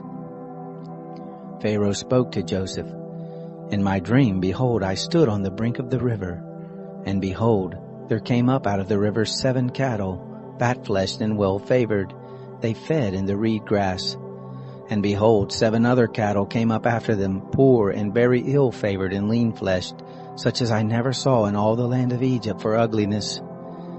The lean and ill-favored cattle ate up the first 7 fat cattle. And when they had eaten them up, it couldn't be known that they had eaten them, but they were still ill-favored as at the beginning. So I awoke. I saw in my dream, and behold, 7 heads of grain came up on one stalk, full and good. And behold, 7 heads of grain, withered, thin and blasted with the east wind, sprung up after them. The thin heads of grain swallowed up the 7 good heads of grain. I told it to the magicians, but there was no one who could explain it to me. Joseph said to Pharaoh, "The dream of Pharaoh is one. What God is about to do he has declared to Pharaoh. The 7 good cattle are 7 years, and the 7 good heads of grain are 7 years. The dream is one. The 7 lean and ill-favored cattle that came up after them are 7 years, and also the 7 empty heads of grain, blasted with the east wind. They will be 7 years of famine. This is the thing which I spoke to Pharaoh. What God is about to do, he has shown to Pharaoh. Behold, there comes 7 years of great plenty throughout all the land of Egypt. There will arise after them 7 years of famine, and all the plenty will be forgotten in the land of Egypt. The famine will consume the land, and the plenty will not be known in the land by reason of that famine which follows, for it will be very grievous. The dream was doubled to Pharaoh, because the thing is established by God, and God will shortly bring it to pass. Now therefore let Pharaoh look for a discreet and wise man, and set him over the land of Egypt. Let Pharaoh do this, and let him appoint overseers over the land, and take up the 5th part of the land of Egypt's produce in the 7 plenteous years. Let them gather all the food of these good years that come, and lay up grain under the hand of Pharaoh for food in the cities, and let them keep it. The food will be for a store to the land against the 7 years of famine, which will be in the land of Egypt, that the land not perish through the famine." The thing was good in the eyes of Pharaoh and in the eyes of all his servants. Pharaoh said to his servants, "Can we find such a one as this, a man in whom is the Spirit of God?" Pharaoh said to Joseph, "Because God has shown you all of this, there is none so discreet and wise as you. You shall be over my house, and according to your word will all my people be ruled. Only in the throne I will be greater than you." Pharaoh said to Joseph, "Behold, I have set you over all the land of Egypt." Pharaoh took off his signet ring from his hand and put it on Joseph's hand, and arrayed him in robes of fine linen, and put a gold chain about his neck. And he made him to ride in the 2nd chariot which he had. They cried before him, "Bow the knee." He set him over all the land of Egypt. Pharaoh said to Joseph, "I am Pharaoh, and without you shall no man lift up his hand or his foot in all the land of Egypt." Pharaoh called Joseph's name Zaphanath-Paneah, and he gave him Asenath, the daughter of Potiphera, priest of On, as a wife. Joseph went out over all the land of Egypt. Joseph was 30 years old when he stood before Pharaoh, king of Egypt. Joseph went out from the presence of Pharaoh, and went throughout all the land of Egypt. And the 7 plenteous years the earth brought forth abundantly. He gathered up all the food of the 7 years which were in the land of Egypt, and laid up the food in the cities. The food of the field which was round about every city he laid up in the same. Joseph laid up grain as the sand of the sea, very much until he stopped counting, for it was without number. To Joseph were born 2 sons before the year of famine came, whom Asenath, the daughter of Potiphera, priest of On, bore to him. Joseph called the name of the firstborn Manasseh, for he said, "God has made me forget all my toil, and all my father's house." The name of the second he called Ephraim, for God has made me fruitful in the land of my affliction. The 7 years of plenty that was in the land of Egypt came to an end. The 7 years of famine began to come, just as Joseph had said. There was famine in all lands, but in all the land of Egypt there was bread. When all the land of Egypt was famished, the people cried to Pharaoh for bread, and Pharaoh said to the Egyptians, "Go to Joseph, what he says to you do." The famine was over all the surface of the earth. Joseph opened all the storehouses and sold to the Egyptians. The famine was severe in the land of Egypt. All countries came into Egypt to Joseph to buy grain, because the famine was severe in all the earth. Now Jacob saw that there was grain in Egypt, and Jacob said to his sons, "Why do you look at one another?" He said, "Behold, I have heard that there is grain in Egypt. Go down there and buy for us from there, so that we may live and not die." Joseph's 10 brothers went down to buy grain from Egypt. But Jacob didn't send Benjamin, Joseph's brother, with his brothers, for he said, lest perhaps harm happen to him. The sons of Israel came to buy among those who came, for the famine was in the land of Canaan. Joseph was the governor over the land. It was he who sold to all the people of the land. Joseph's brothers came and bowed themselves down to him with their faces to the earth. Joseph saw his brothers, and he recognized them, but he acted like a stranger to them and spoke roughly with them. He said to them, "Where did you come from?" They said, "From the land of Canaan to buy food." Joseph recognized his brothers, but they didn't recognize him. Joseph remembered the dreams which he dreamed about them and said to them, "You are spies. You have come to see the nakedness of the land." They said to him, "No, my lord, but your servants have come to buy food. We are all one man's sons. We are honest men. Your servants are not spies." He said to them, "No, but you have come to see the nakedness of the land." They said, "We, your servants, are 12 brothers, the sons of one man in the land of Canaan, and behold, the youngest is this day with our father, and one is no more." Joseph said to them, "It is like I told you, saying, you are spies. Hereby you shall be tested. By the life of Pharaoh you shall not go forth from here, unless your youngest brother come here. Send one of you, and let him get your brother, and you shall be bound, that your words may be tested, whether there is truth in you, or else by the life of Pharaoh surely you are spies." He put them all together into custody 3 days. Joseph said to them the 3rd day, "Do this and live, for I fear God. If you are honest men, then let one of your brothers be bound in your prison house. But you go, carry grain for the famine of your houses. Bring your youngest brother to me, so will your words be verified and you won't die." They did so. They said one to another, "We are most assuredly guilty concerning our brother, and that we saw the distress of his soul when he begged us, and we wouldn't listen. Therefore this distress has come on us." Reuben answered them, saying, "Didn't I tell you, saying, don't sin against the child? And you wouldn't listen. Therefore also, behold, his blood is required." They didn't know that Joseph understood them, for there was an interpreter between them. He turned himself about from them and wept. And he returned to them and spoke to them, and took Simeon from among them, and bound him before their eyes. Then Joseph commanded to fill their bags with grain, and to restore every man's money into his sack, and to give them food for the way. So it was done to them. They loaded their donkeys with their grain and departed from there. As one of them opened his sack to give his donkey food in the lodging place, he saw his money. Behold, it was in the mouth of his sack.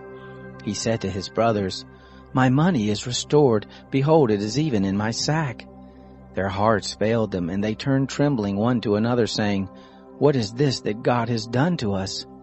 They came to Jacob their father to the land of Canaan, and told him all that had happened to them, saying, "The man, the lord of the land, spoke roughly with us, and took us for spies of the country." We said to him, "We are honest men, we are no spies. We are 12 brothers, sons of our father. One is no more, and the youngest is this day with our father in the land of Canaan."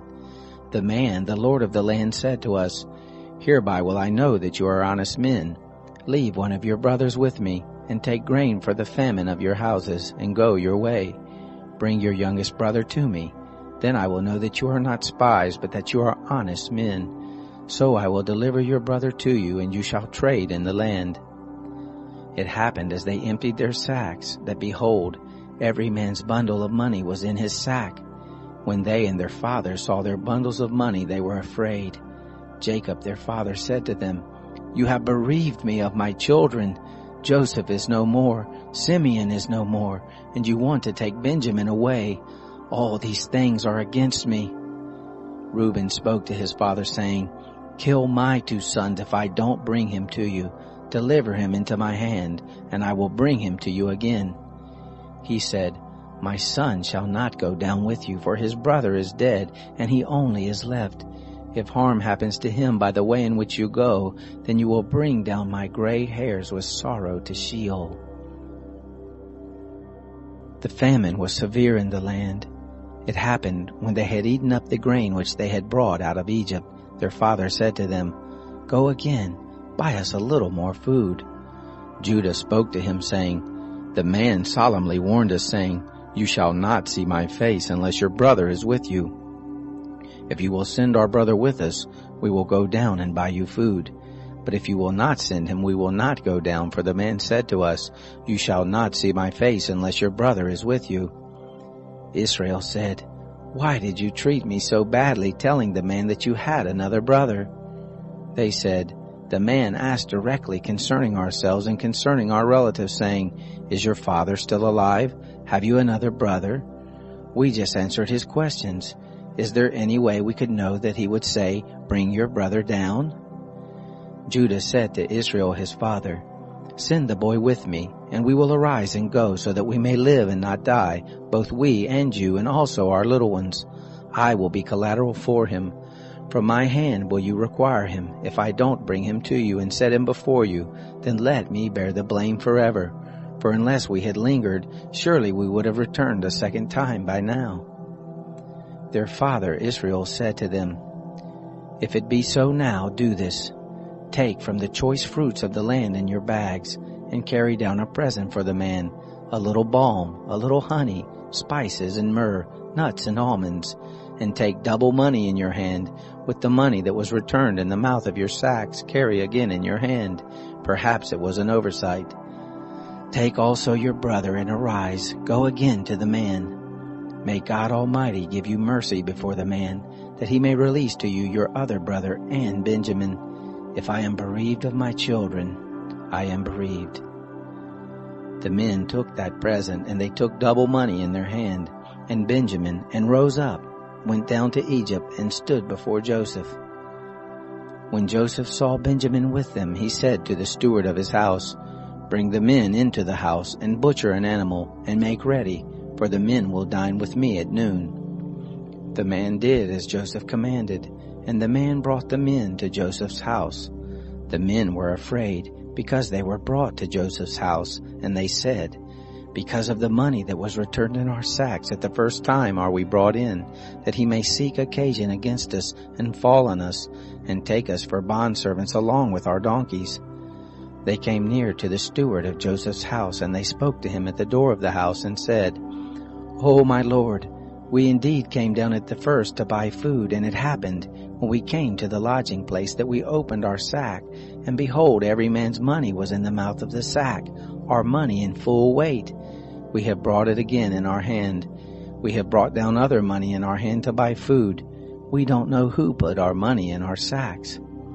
He said, "Peace be to you, don't be afraid. Your God and the God of your father has given your treasure in your sacks. I received your money." He brought Simeon out to them.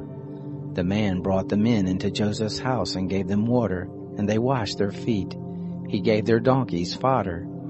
They made ready the present for Joseph's coming at noon, for they heard that they should eat bread there. When Joseph came home, they brought him the present which was in their hand into the house, and bowed down themselves to him to the earth. He asked them of their welfare, and said, "Is your father well, the old man of whom you spoke? Is he yet alive?" They said, "Your servant our father is well, he is still alive." They bowed the head and did homage. He lifted up his eyes and saw Benjamin his brother, his mother's son, and said, "Is this your youngest brother of whom you spoke to me?" He said, "God be gracious to you, my son." Joseph made haste, for his heart yearned over his brother, and he sought a place to weep, and he entered into his room and wept there. He washed his face and came out. He controlled himself and said, "Serve the meal." They served him by himself, and them by themselves, and the Egyptians that ate with him by themselves, because the Egyptians don't eat bread with the Hebrews, for that is an abomination to the Egyptians. They sat before him, the firstborn according to his birthright, and the youngest according to his youth, and the men marveled one with another. He sent portions to them from before him, but Benjamin's portion was 5 times as much as any of theirs. They drank and were merry with him. He commanded the steward of his house, saying, Fill the men's sacks with food, as much as they can carry, and put every man's money in his sack's mouth. Put my cup, the silver cup, in the sack's mouth of the youngest with his grain money. He did according to the word that Joseph had spoken. As soon as the morning was light, the men were sent away, they and their donkeys. When they had gone out of the city, and were not yet far off, Joseph said to his steward, Go, follow after the men. When you overtake them, ask them, Why have you rewarded evil for good? Isn't this that from which my Lord drinks, and by which he indeed divines? You have done evil in so doing. He overtook them, and he spoke to them these words. They said to him, Why does my Lord speak such words as these? Far be it from your servants that they should do such a thing. Behold, the money which we found in our sacks' mouths we brought again to you out of the land of Canaan. How then should we steal silver or gold out of your Lord's house? With whoever of your servants it be found, let him die, and we also will be my Lord's bondservants. He said, Now also let it be according to your words. He with whom it is found will be my bondservant, and you will be blameless. Then they hurried and took down every man his sack to the ground, and opened every man his sack. He searched, beginning with the eldest, and ending at the youngest. The cup was found in Benjamin's sack. Then they tore their clothes, and loaded every man his donkey, and returned to the city. Judah and his brothers came to Joseph's house, and he was still there. They fell on the ground before him. Joseph said to them, What deed is this that you have done? Don't you know that such a man as I can indeed divine? Judah said, What will we tell, my Lord? What will we speak? Or how will we clear ourselves? God has found out the iniquity of your servants. Behold, we are my Lord's bondservants, both we, and he also in whose hand the cup is found. He said, Far be it from me that I should do so. The man in whose hand the cup is found, he will be my bondservant. But as for you, go up in peace to your father. Then Judah came near to him and said, O my Lord, please let your servant speak a word in my Lord's ear, and don't let your anger burn against your servant, for you are even as Pharaoh. My Lord asked his servants, saying, Have you a father or a brother? We said to my Lord, We have a father, an old man, and a child of his old age, a little one, and his brother is dead, and he alone is left of his mother, and his father loves him. You said to your servants, Bring him down to me, that I may set my eyes on him. We said to my Lord, The boy can't leave his father, for if he should leave his father would die. You said to your servants, Unless your youngest brother comes down with you, you will see my face no more.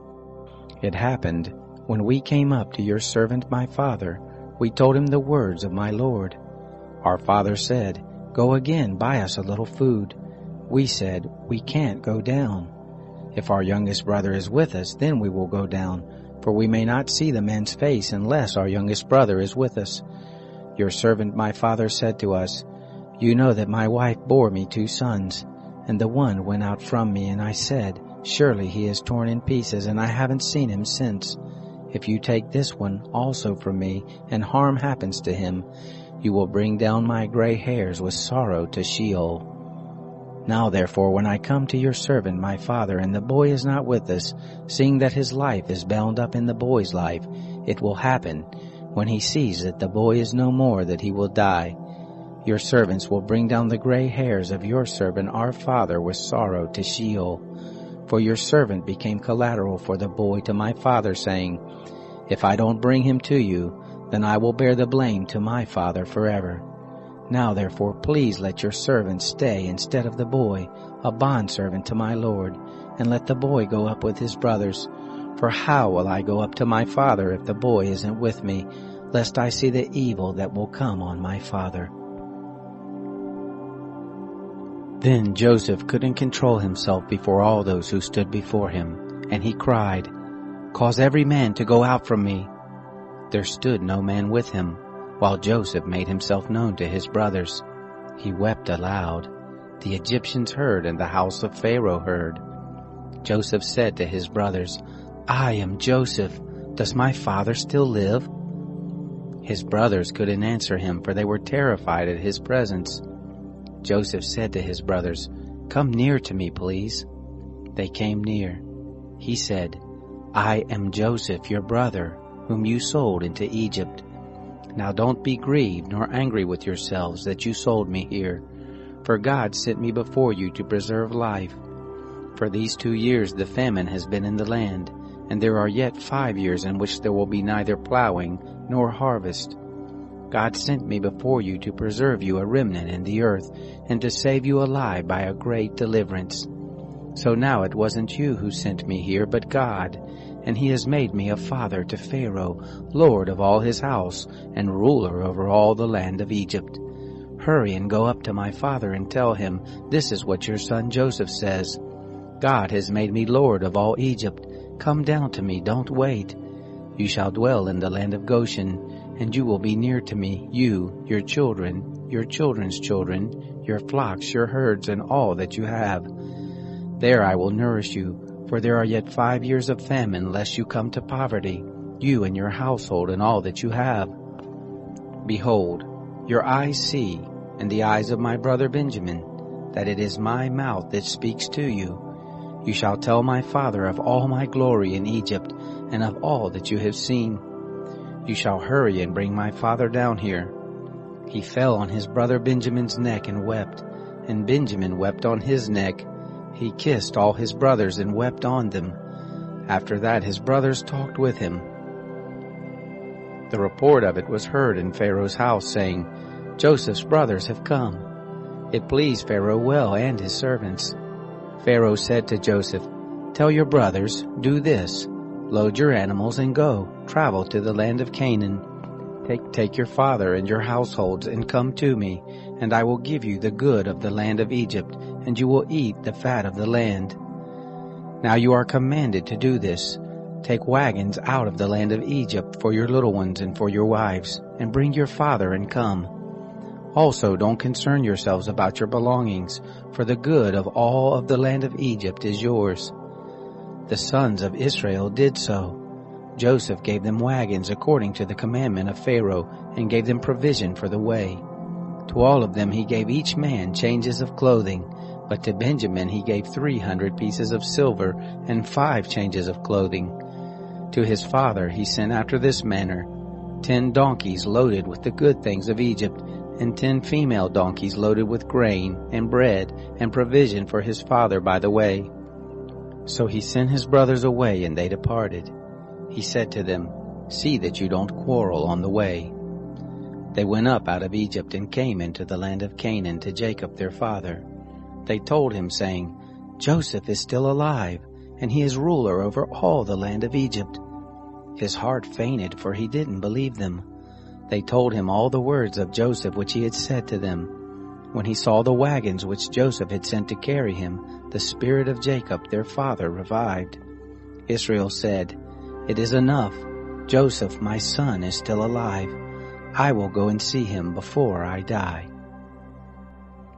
Israel traveled with all that he had and came to Beersheba, and offered sacrifices to the God of his father Isaac. God spoke to Israel in the visions of the night and said, "Jacob, Jacob." He said, "Here I am." He said, "I am God, the God of your father. Don't be afraid to go down into Egypt, for there I will make of you a great nation. I will go down with you into Egypt. I will also surely bring you up again. Joseph will close your eyes." Jacob rose up from Beersheba, and the sons of Israel carried Jacob their father, their little ones and their wives, in the wagons which Pharaoh had sent to carry him.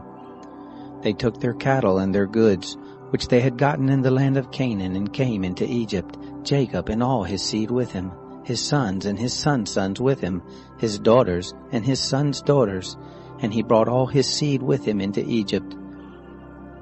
These are the names of the children of Israel who came into Egypt: Jacob and his sons, Reuben, Jacob's firstborn, the sons of Reuben, Hanok, Palu, Hezron, and Carmi, the sons of Simeon, Jemuel, Jamin, Ohad, Jachin, Zohar, and Shaul, the son of a Canaanite woman, the sons of Levi, Gershon, Kohath, and Merari, the sons of Judah, Onan, Shelah, Perez, and Zerah.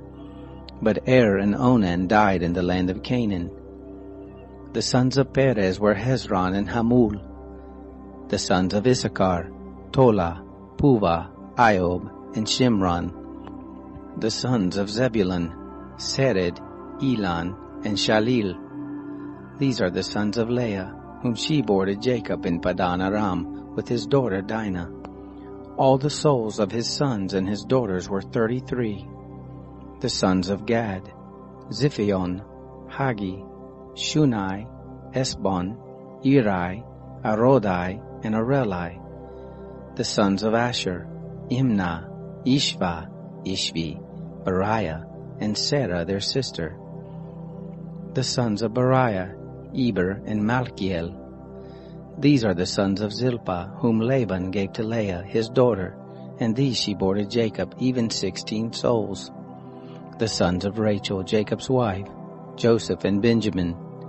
To Joseph in the land of Egypt were born Manasseh and Ephraim, whom Asenath, the daughter of Potipherah, priest of On, bore to him.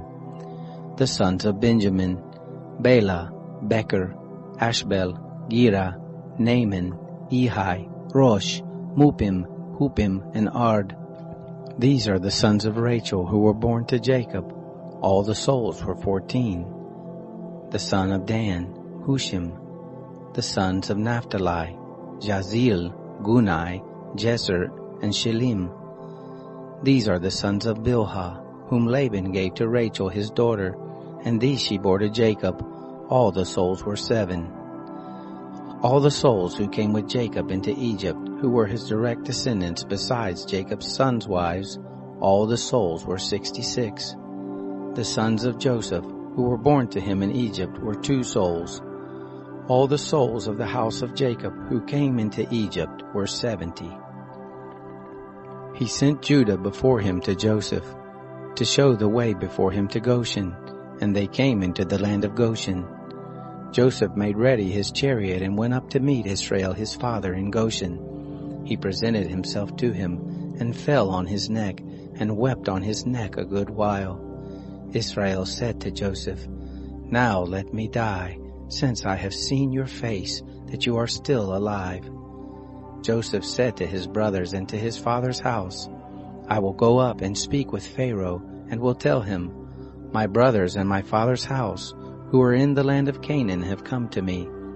These men are shepherds, for they have been keepers of cattle, and they have brought their flocks and their herds and all that they have. It will happen when Pharaoh summons you, and will say, What is your occupation? That you shall say, Your servants have been keepers of cattle from our youth, even until now, both we and our fathers, that you may dwell in the land of Goshen. For every shepherd is an abomination to the Egyptians." Then Joseph went in and told Pharaoh and said, "My father and my brothers, with their flocks, their herds, and all that they own, have come out of the land of Canaan, and behold, they are in the land of Goshen." From among his brothers he took 5 men and presented them to Pharaoh. Pharaoh said to his brothers, "What is your occupation?" They said to Pharaoh, "Your servants are shepherds, both we and our fathers." They said to Pharaoh, "We have come to live as foreigners in the land, for there is no pasture for your servants' flocks. For the famine is severe in the land of Canaan. Now therefore please let your servants dwell in the land of Goshen."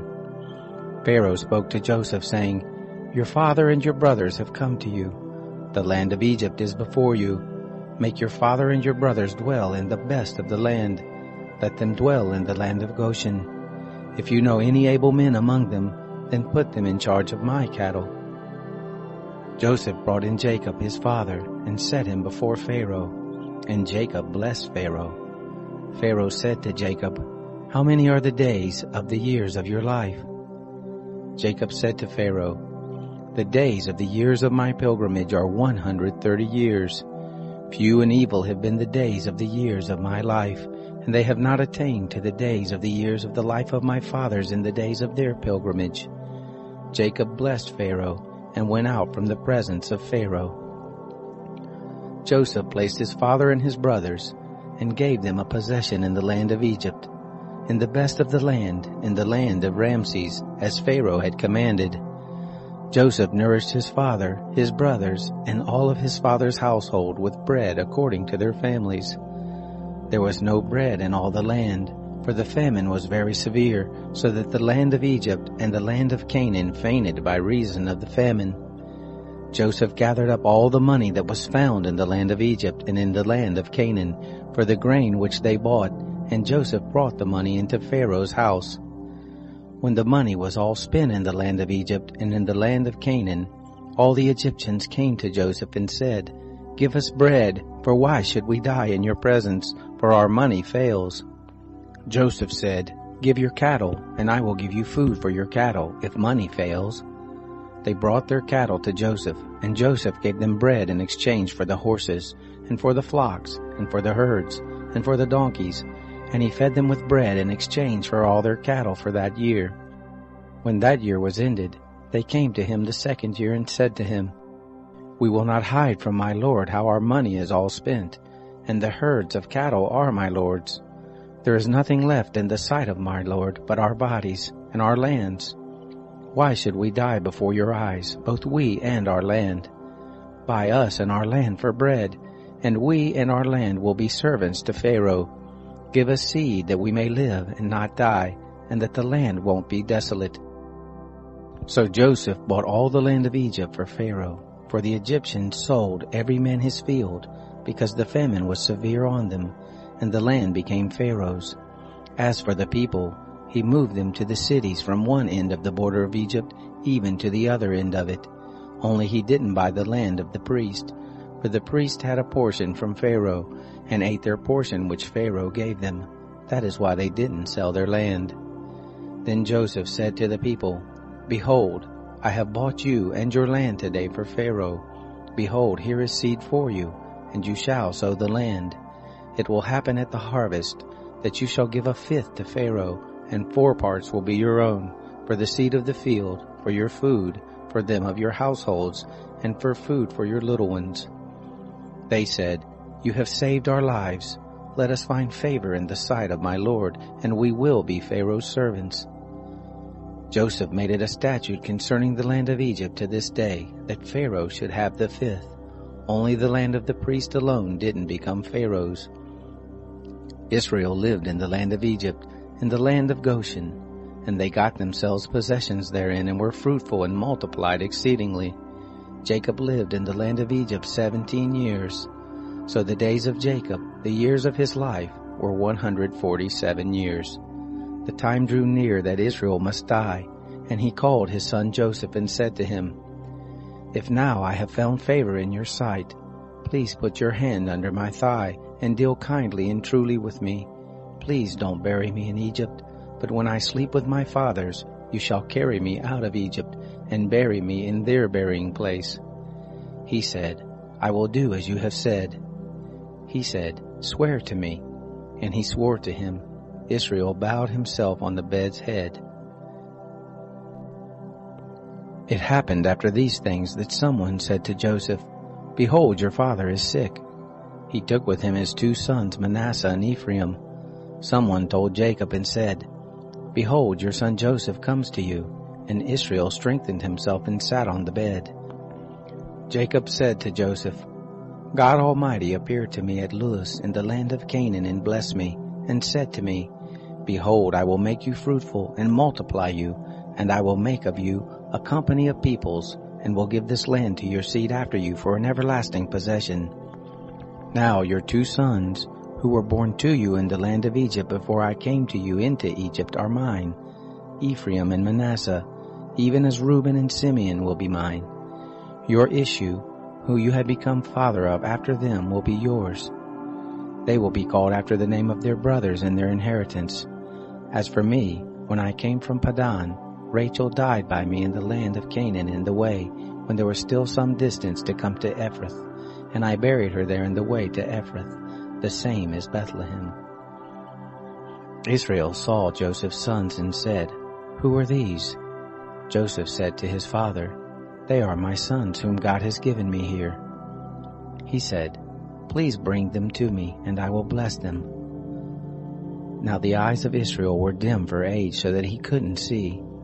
He brought them near to him, and he kissed them and embraced them. Israel said to Joseph, I didn't think I would see your face, and behold, God has let me see your seed also.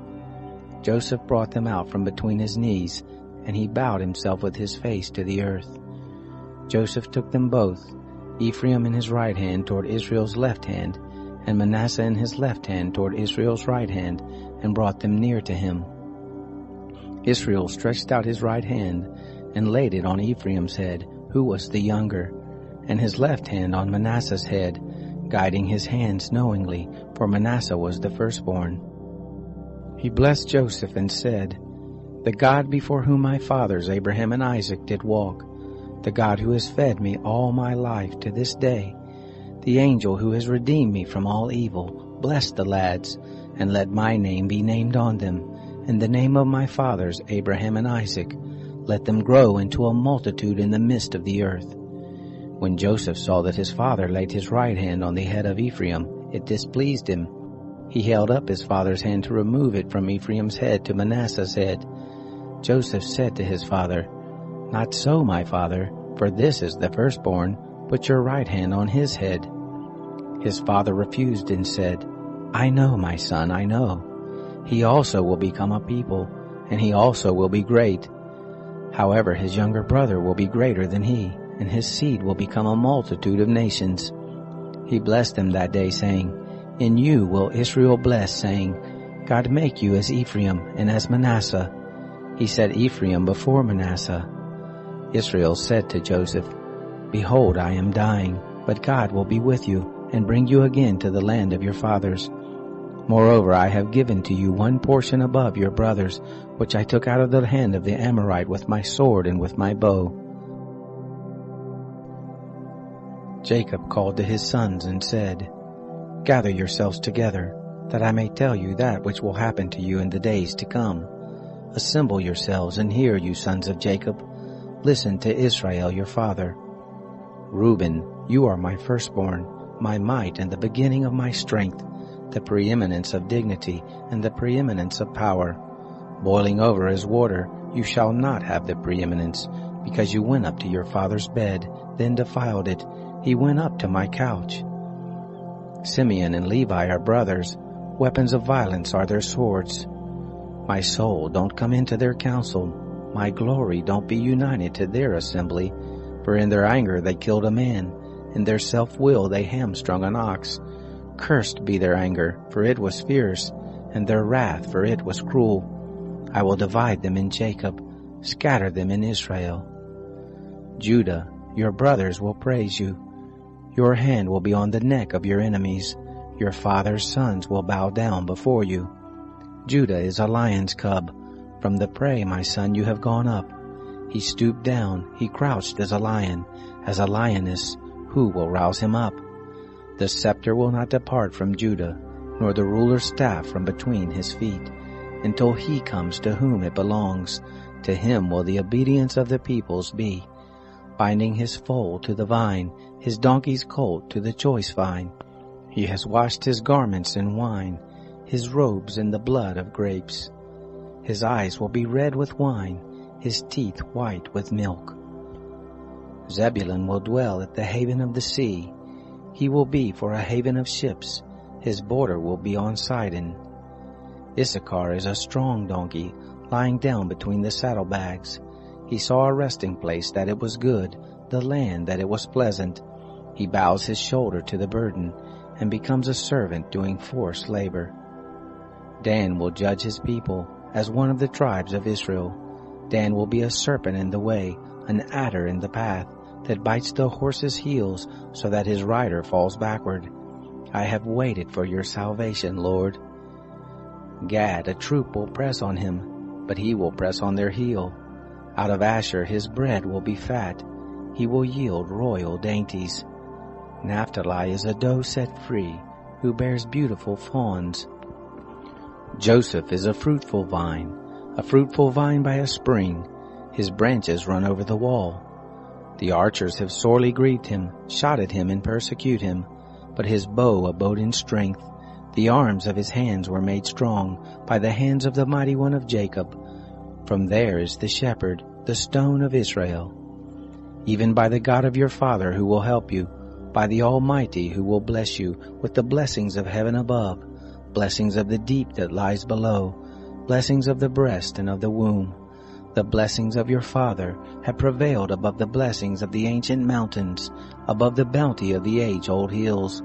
They will be on the head of Joseph, on the crown of the head of him who is separated from his brothers. Benjamin is a ravenous wolf. In the morning he will devour the prey. At evening he will divide the spoil. All these are the 12 tribes of Israel, and this is what their father spoke to them and blessed them. He blessed everyone according to his blessing. He charged them and said to them, I am to be gathered to my people. Bury me with my fathers in the cave that is in the field of Ephron the Hittite, in the cave that is in the field of Machpelah, which is before Mamre in the land of Canaan, which Abraham bought with the field from Ephron the Hittite as a burial place. There they buried Abraham and Sarah his wife. There they buried Isaac and Rebekah his wife. And there I buried Leah. The field and the cave that is therein, which was purchased from the children of Heth. When Jacob made an end of charging his sons, he gathered up his feet into the bed, and yielded up the spirit, and was gathered to his people. Joseph fell on his father's face, wept on him and kissed him. Joseph commanded his servants the physicians to embalm his father, and the physicians embalmed Israel. 40 days were fulfilled for him, for that is how many days it takes to embalm. The Egyptians wept for him for 70 days. When the days of weeping for him were past, Joseph spoke to the house of Pharaoh, saying, If I have now found favor in your eyes, please speak in the ears of Pharaoh, saying, My father made me swear, saying, Behold, I am dying. Bury me in my grave which I have dug for myself in the land of Canaan. Now, therefore, please let me go up and bury my father, and I will come again. Pharaoh said, Go up and bury your father, just like he made you swear. Joseph went up to bury his father, and with him went up all the servants of Pharaoh, the elders of his house, and all the elders of the land of Egypt, all the house of Joseph, his brothers, and his father's house. Only their little ones, their flocks, and their herds they left in the land of Goshen. They went up with him, both chariots and horsemen. It was a very great company. They came to the threshing floor of Atad, which is beyond the Jordan, and there they lamented with a very great and sore lamentation. He mourned for his father 7 days. When the inhabitants of the land, the Canaanites, saw the mourning in the floor of Atad, they said, This is a grievous mourning by the Egyptians. Therefore the name of it was called Abel Mizraim, which is beyond the Jordan. His sons did to him just as he commanded them. For his sons carried him into the land of Canaan, and buried him in the cave of the field of Machpelah, which Abraham bought with the field, for a possession of a burying place, from Ephron the Hittite, before Mamre. Joseph returned into Egypt, he and his brothers, and all that went up with him to bury his father, after he had buried his father. When Joseph's brothers saw that their father was dead, they said, It may be that Joseph will hate us, and will fully pay us back for all of the evil which we did to him. They sent a message to Joseph, saying, Your father commanded before he died, saying, So you shall tell Joseph, Please now forgive the disobedience of your brothers and their sin, because they did evil to you. Now please forgive the disobedience of the servants of the God of your father. Joseph wept when they spoke to him. His brothers also went and fell down before his face, and they said, Behold, we are your servants. Joseph said to them, Don't be afraid, for am I in the place of God? As for you, you meant evil against me, but God meant it for good, to bring to pass as it is this day, to save many people alive. Now therefore don't be afraid. I will nourish you and your little ones." He comforted them and spoke kindly to them. Joseph lived in Egypt, he and his father's house. Joseph lived 110 years. Joseph saw Ephraim's children to the 3rd generation. The children also of Machir, the son of Manasseh, were born on Joseph's knees. Joseph said to his brothers, "I am dying, but God will surely visit you and bring you up out of this land to the land which he swore to Abraham, to Isaac, and to Jacob." Joseph took an oath of the children of Israel, saying, "God will surely visit you, and you shall carry up my bones from here." So Joseph died, being 110 years old, and they embalmed him, and he was put in a coffin in Egypt.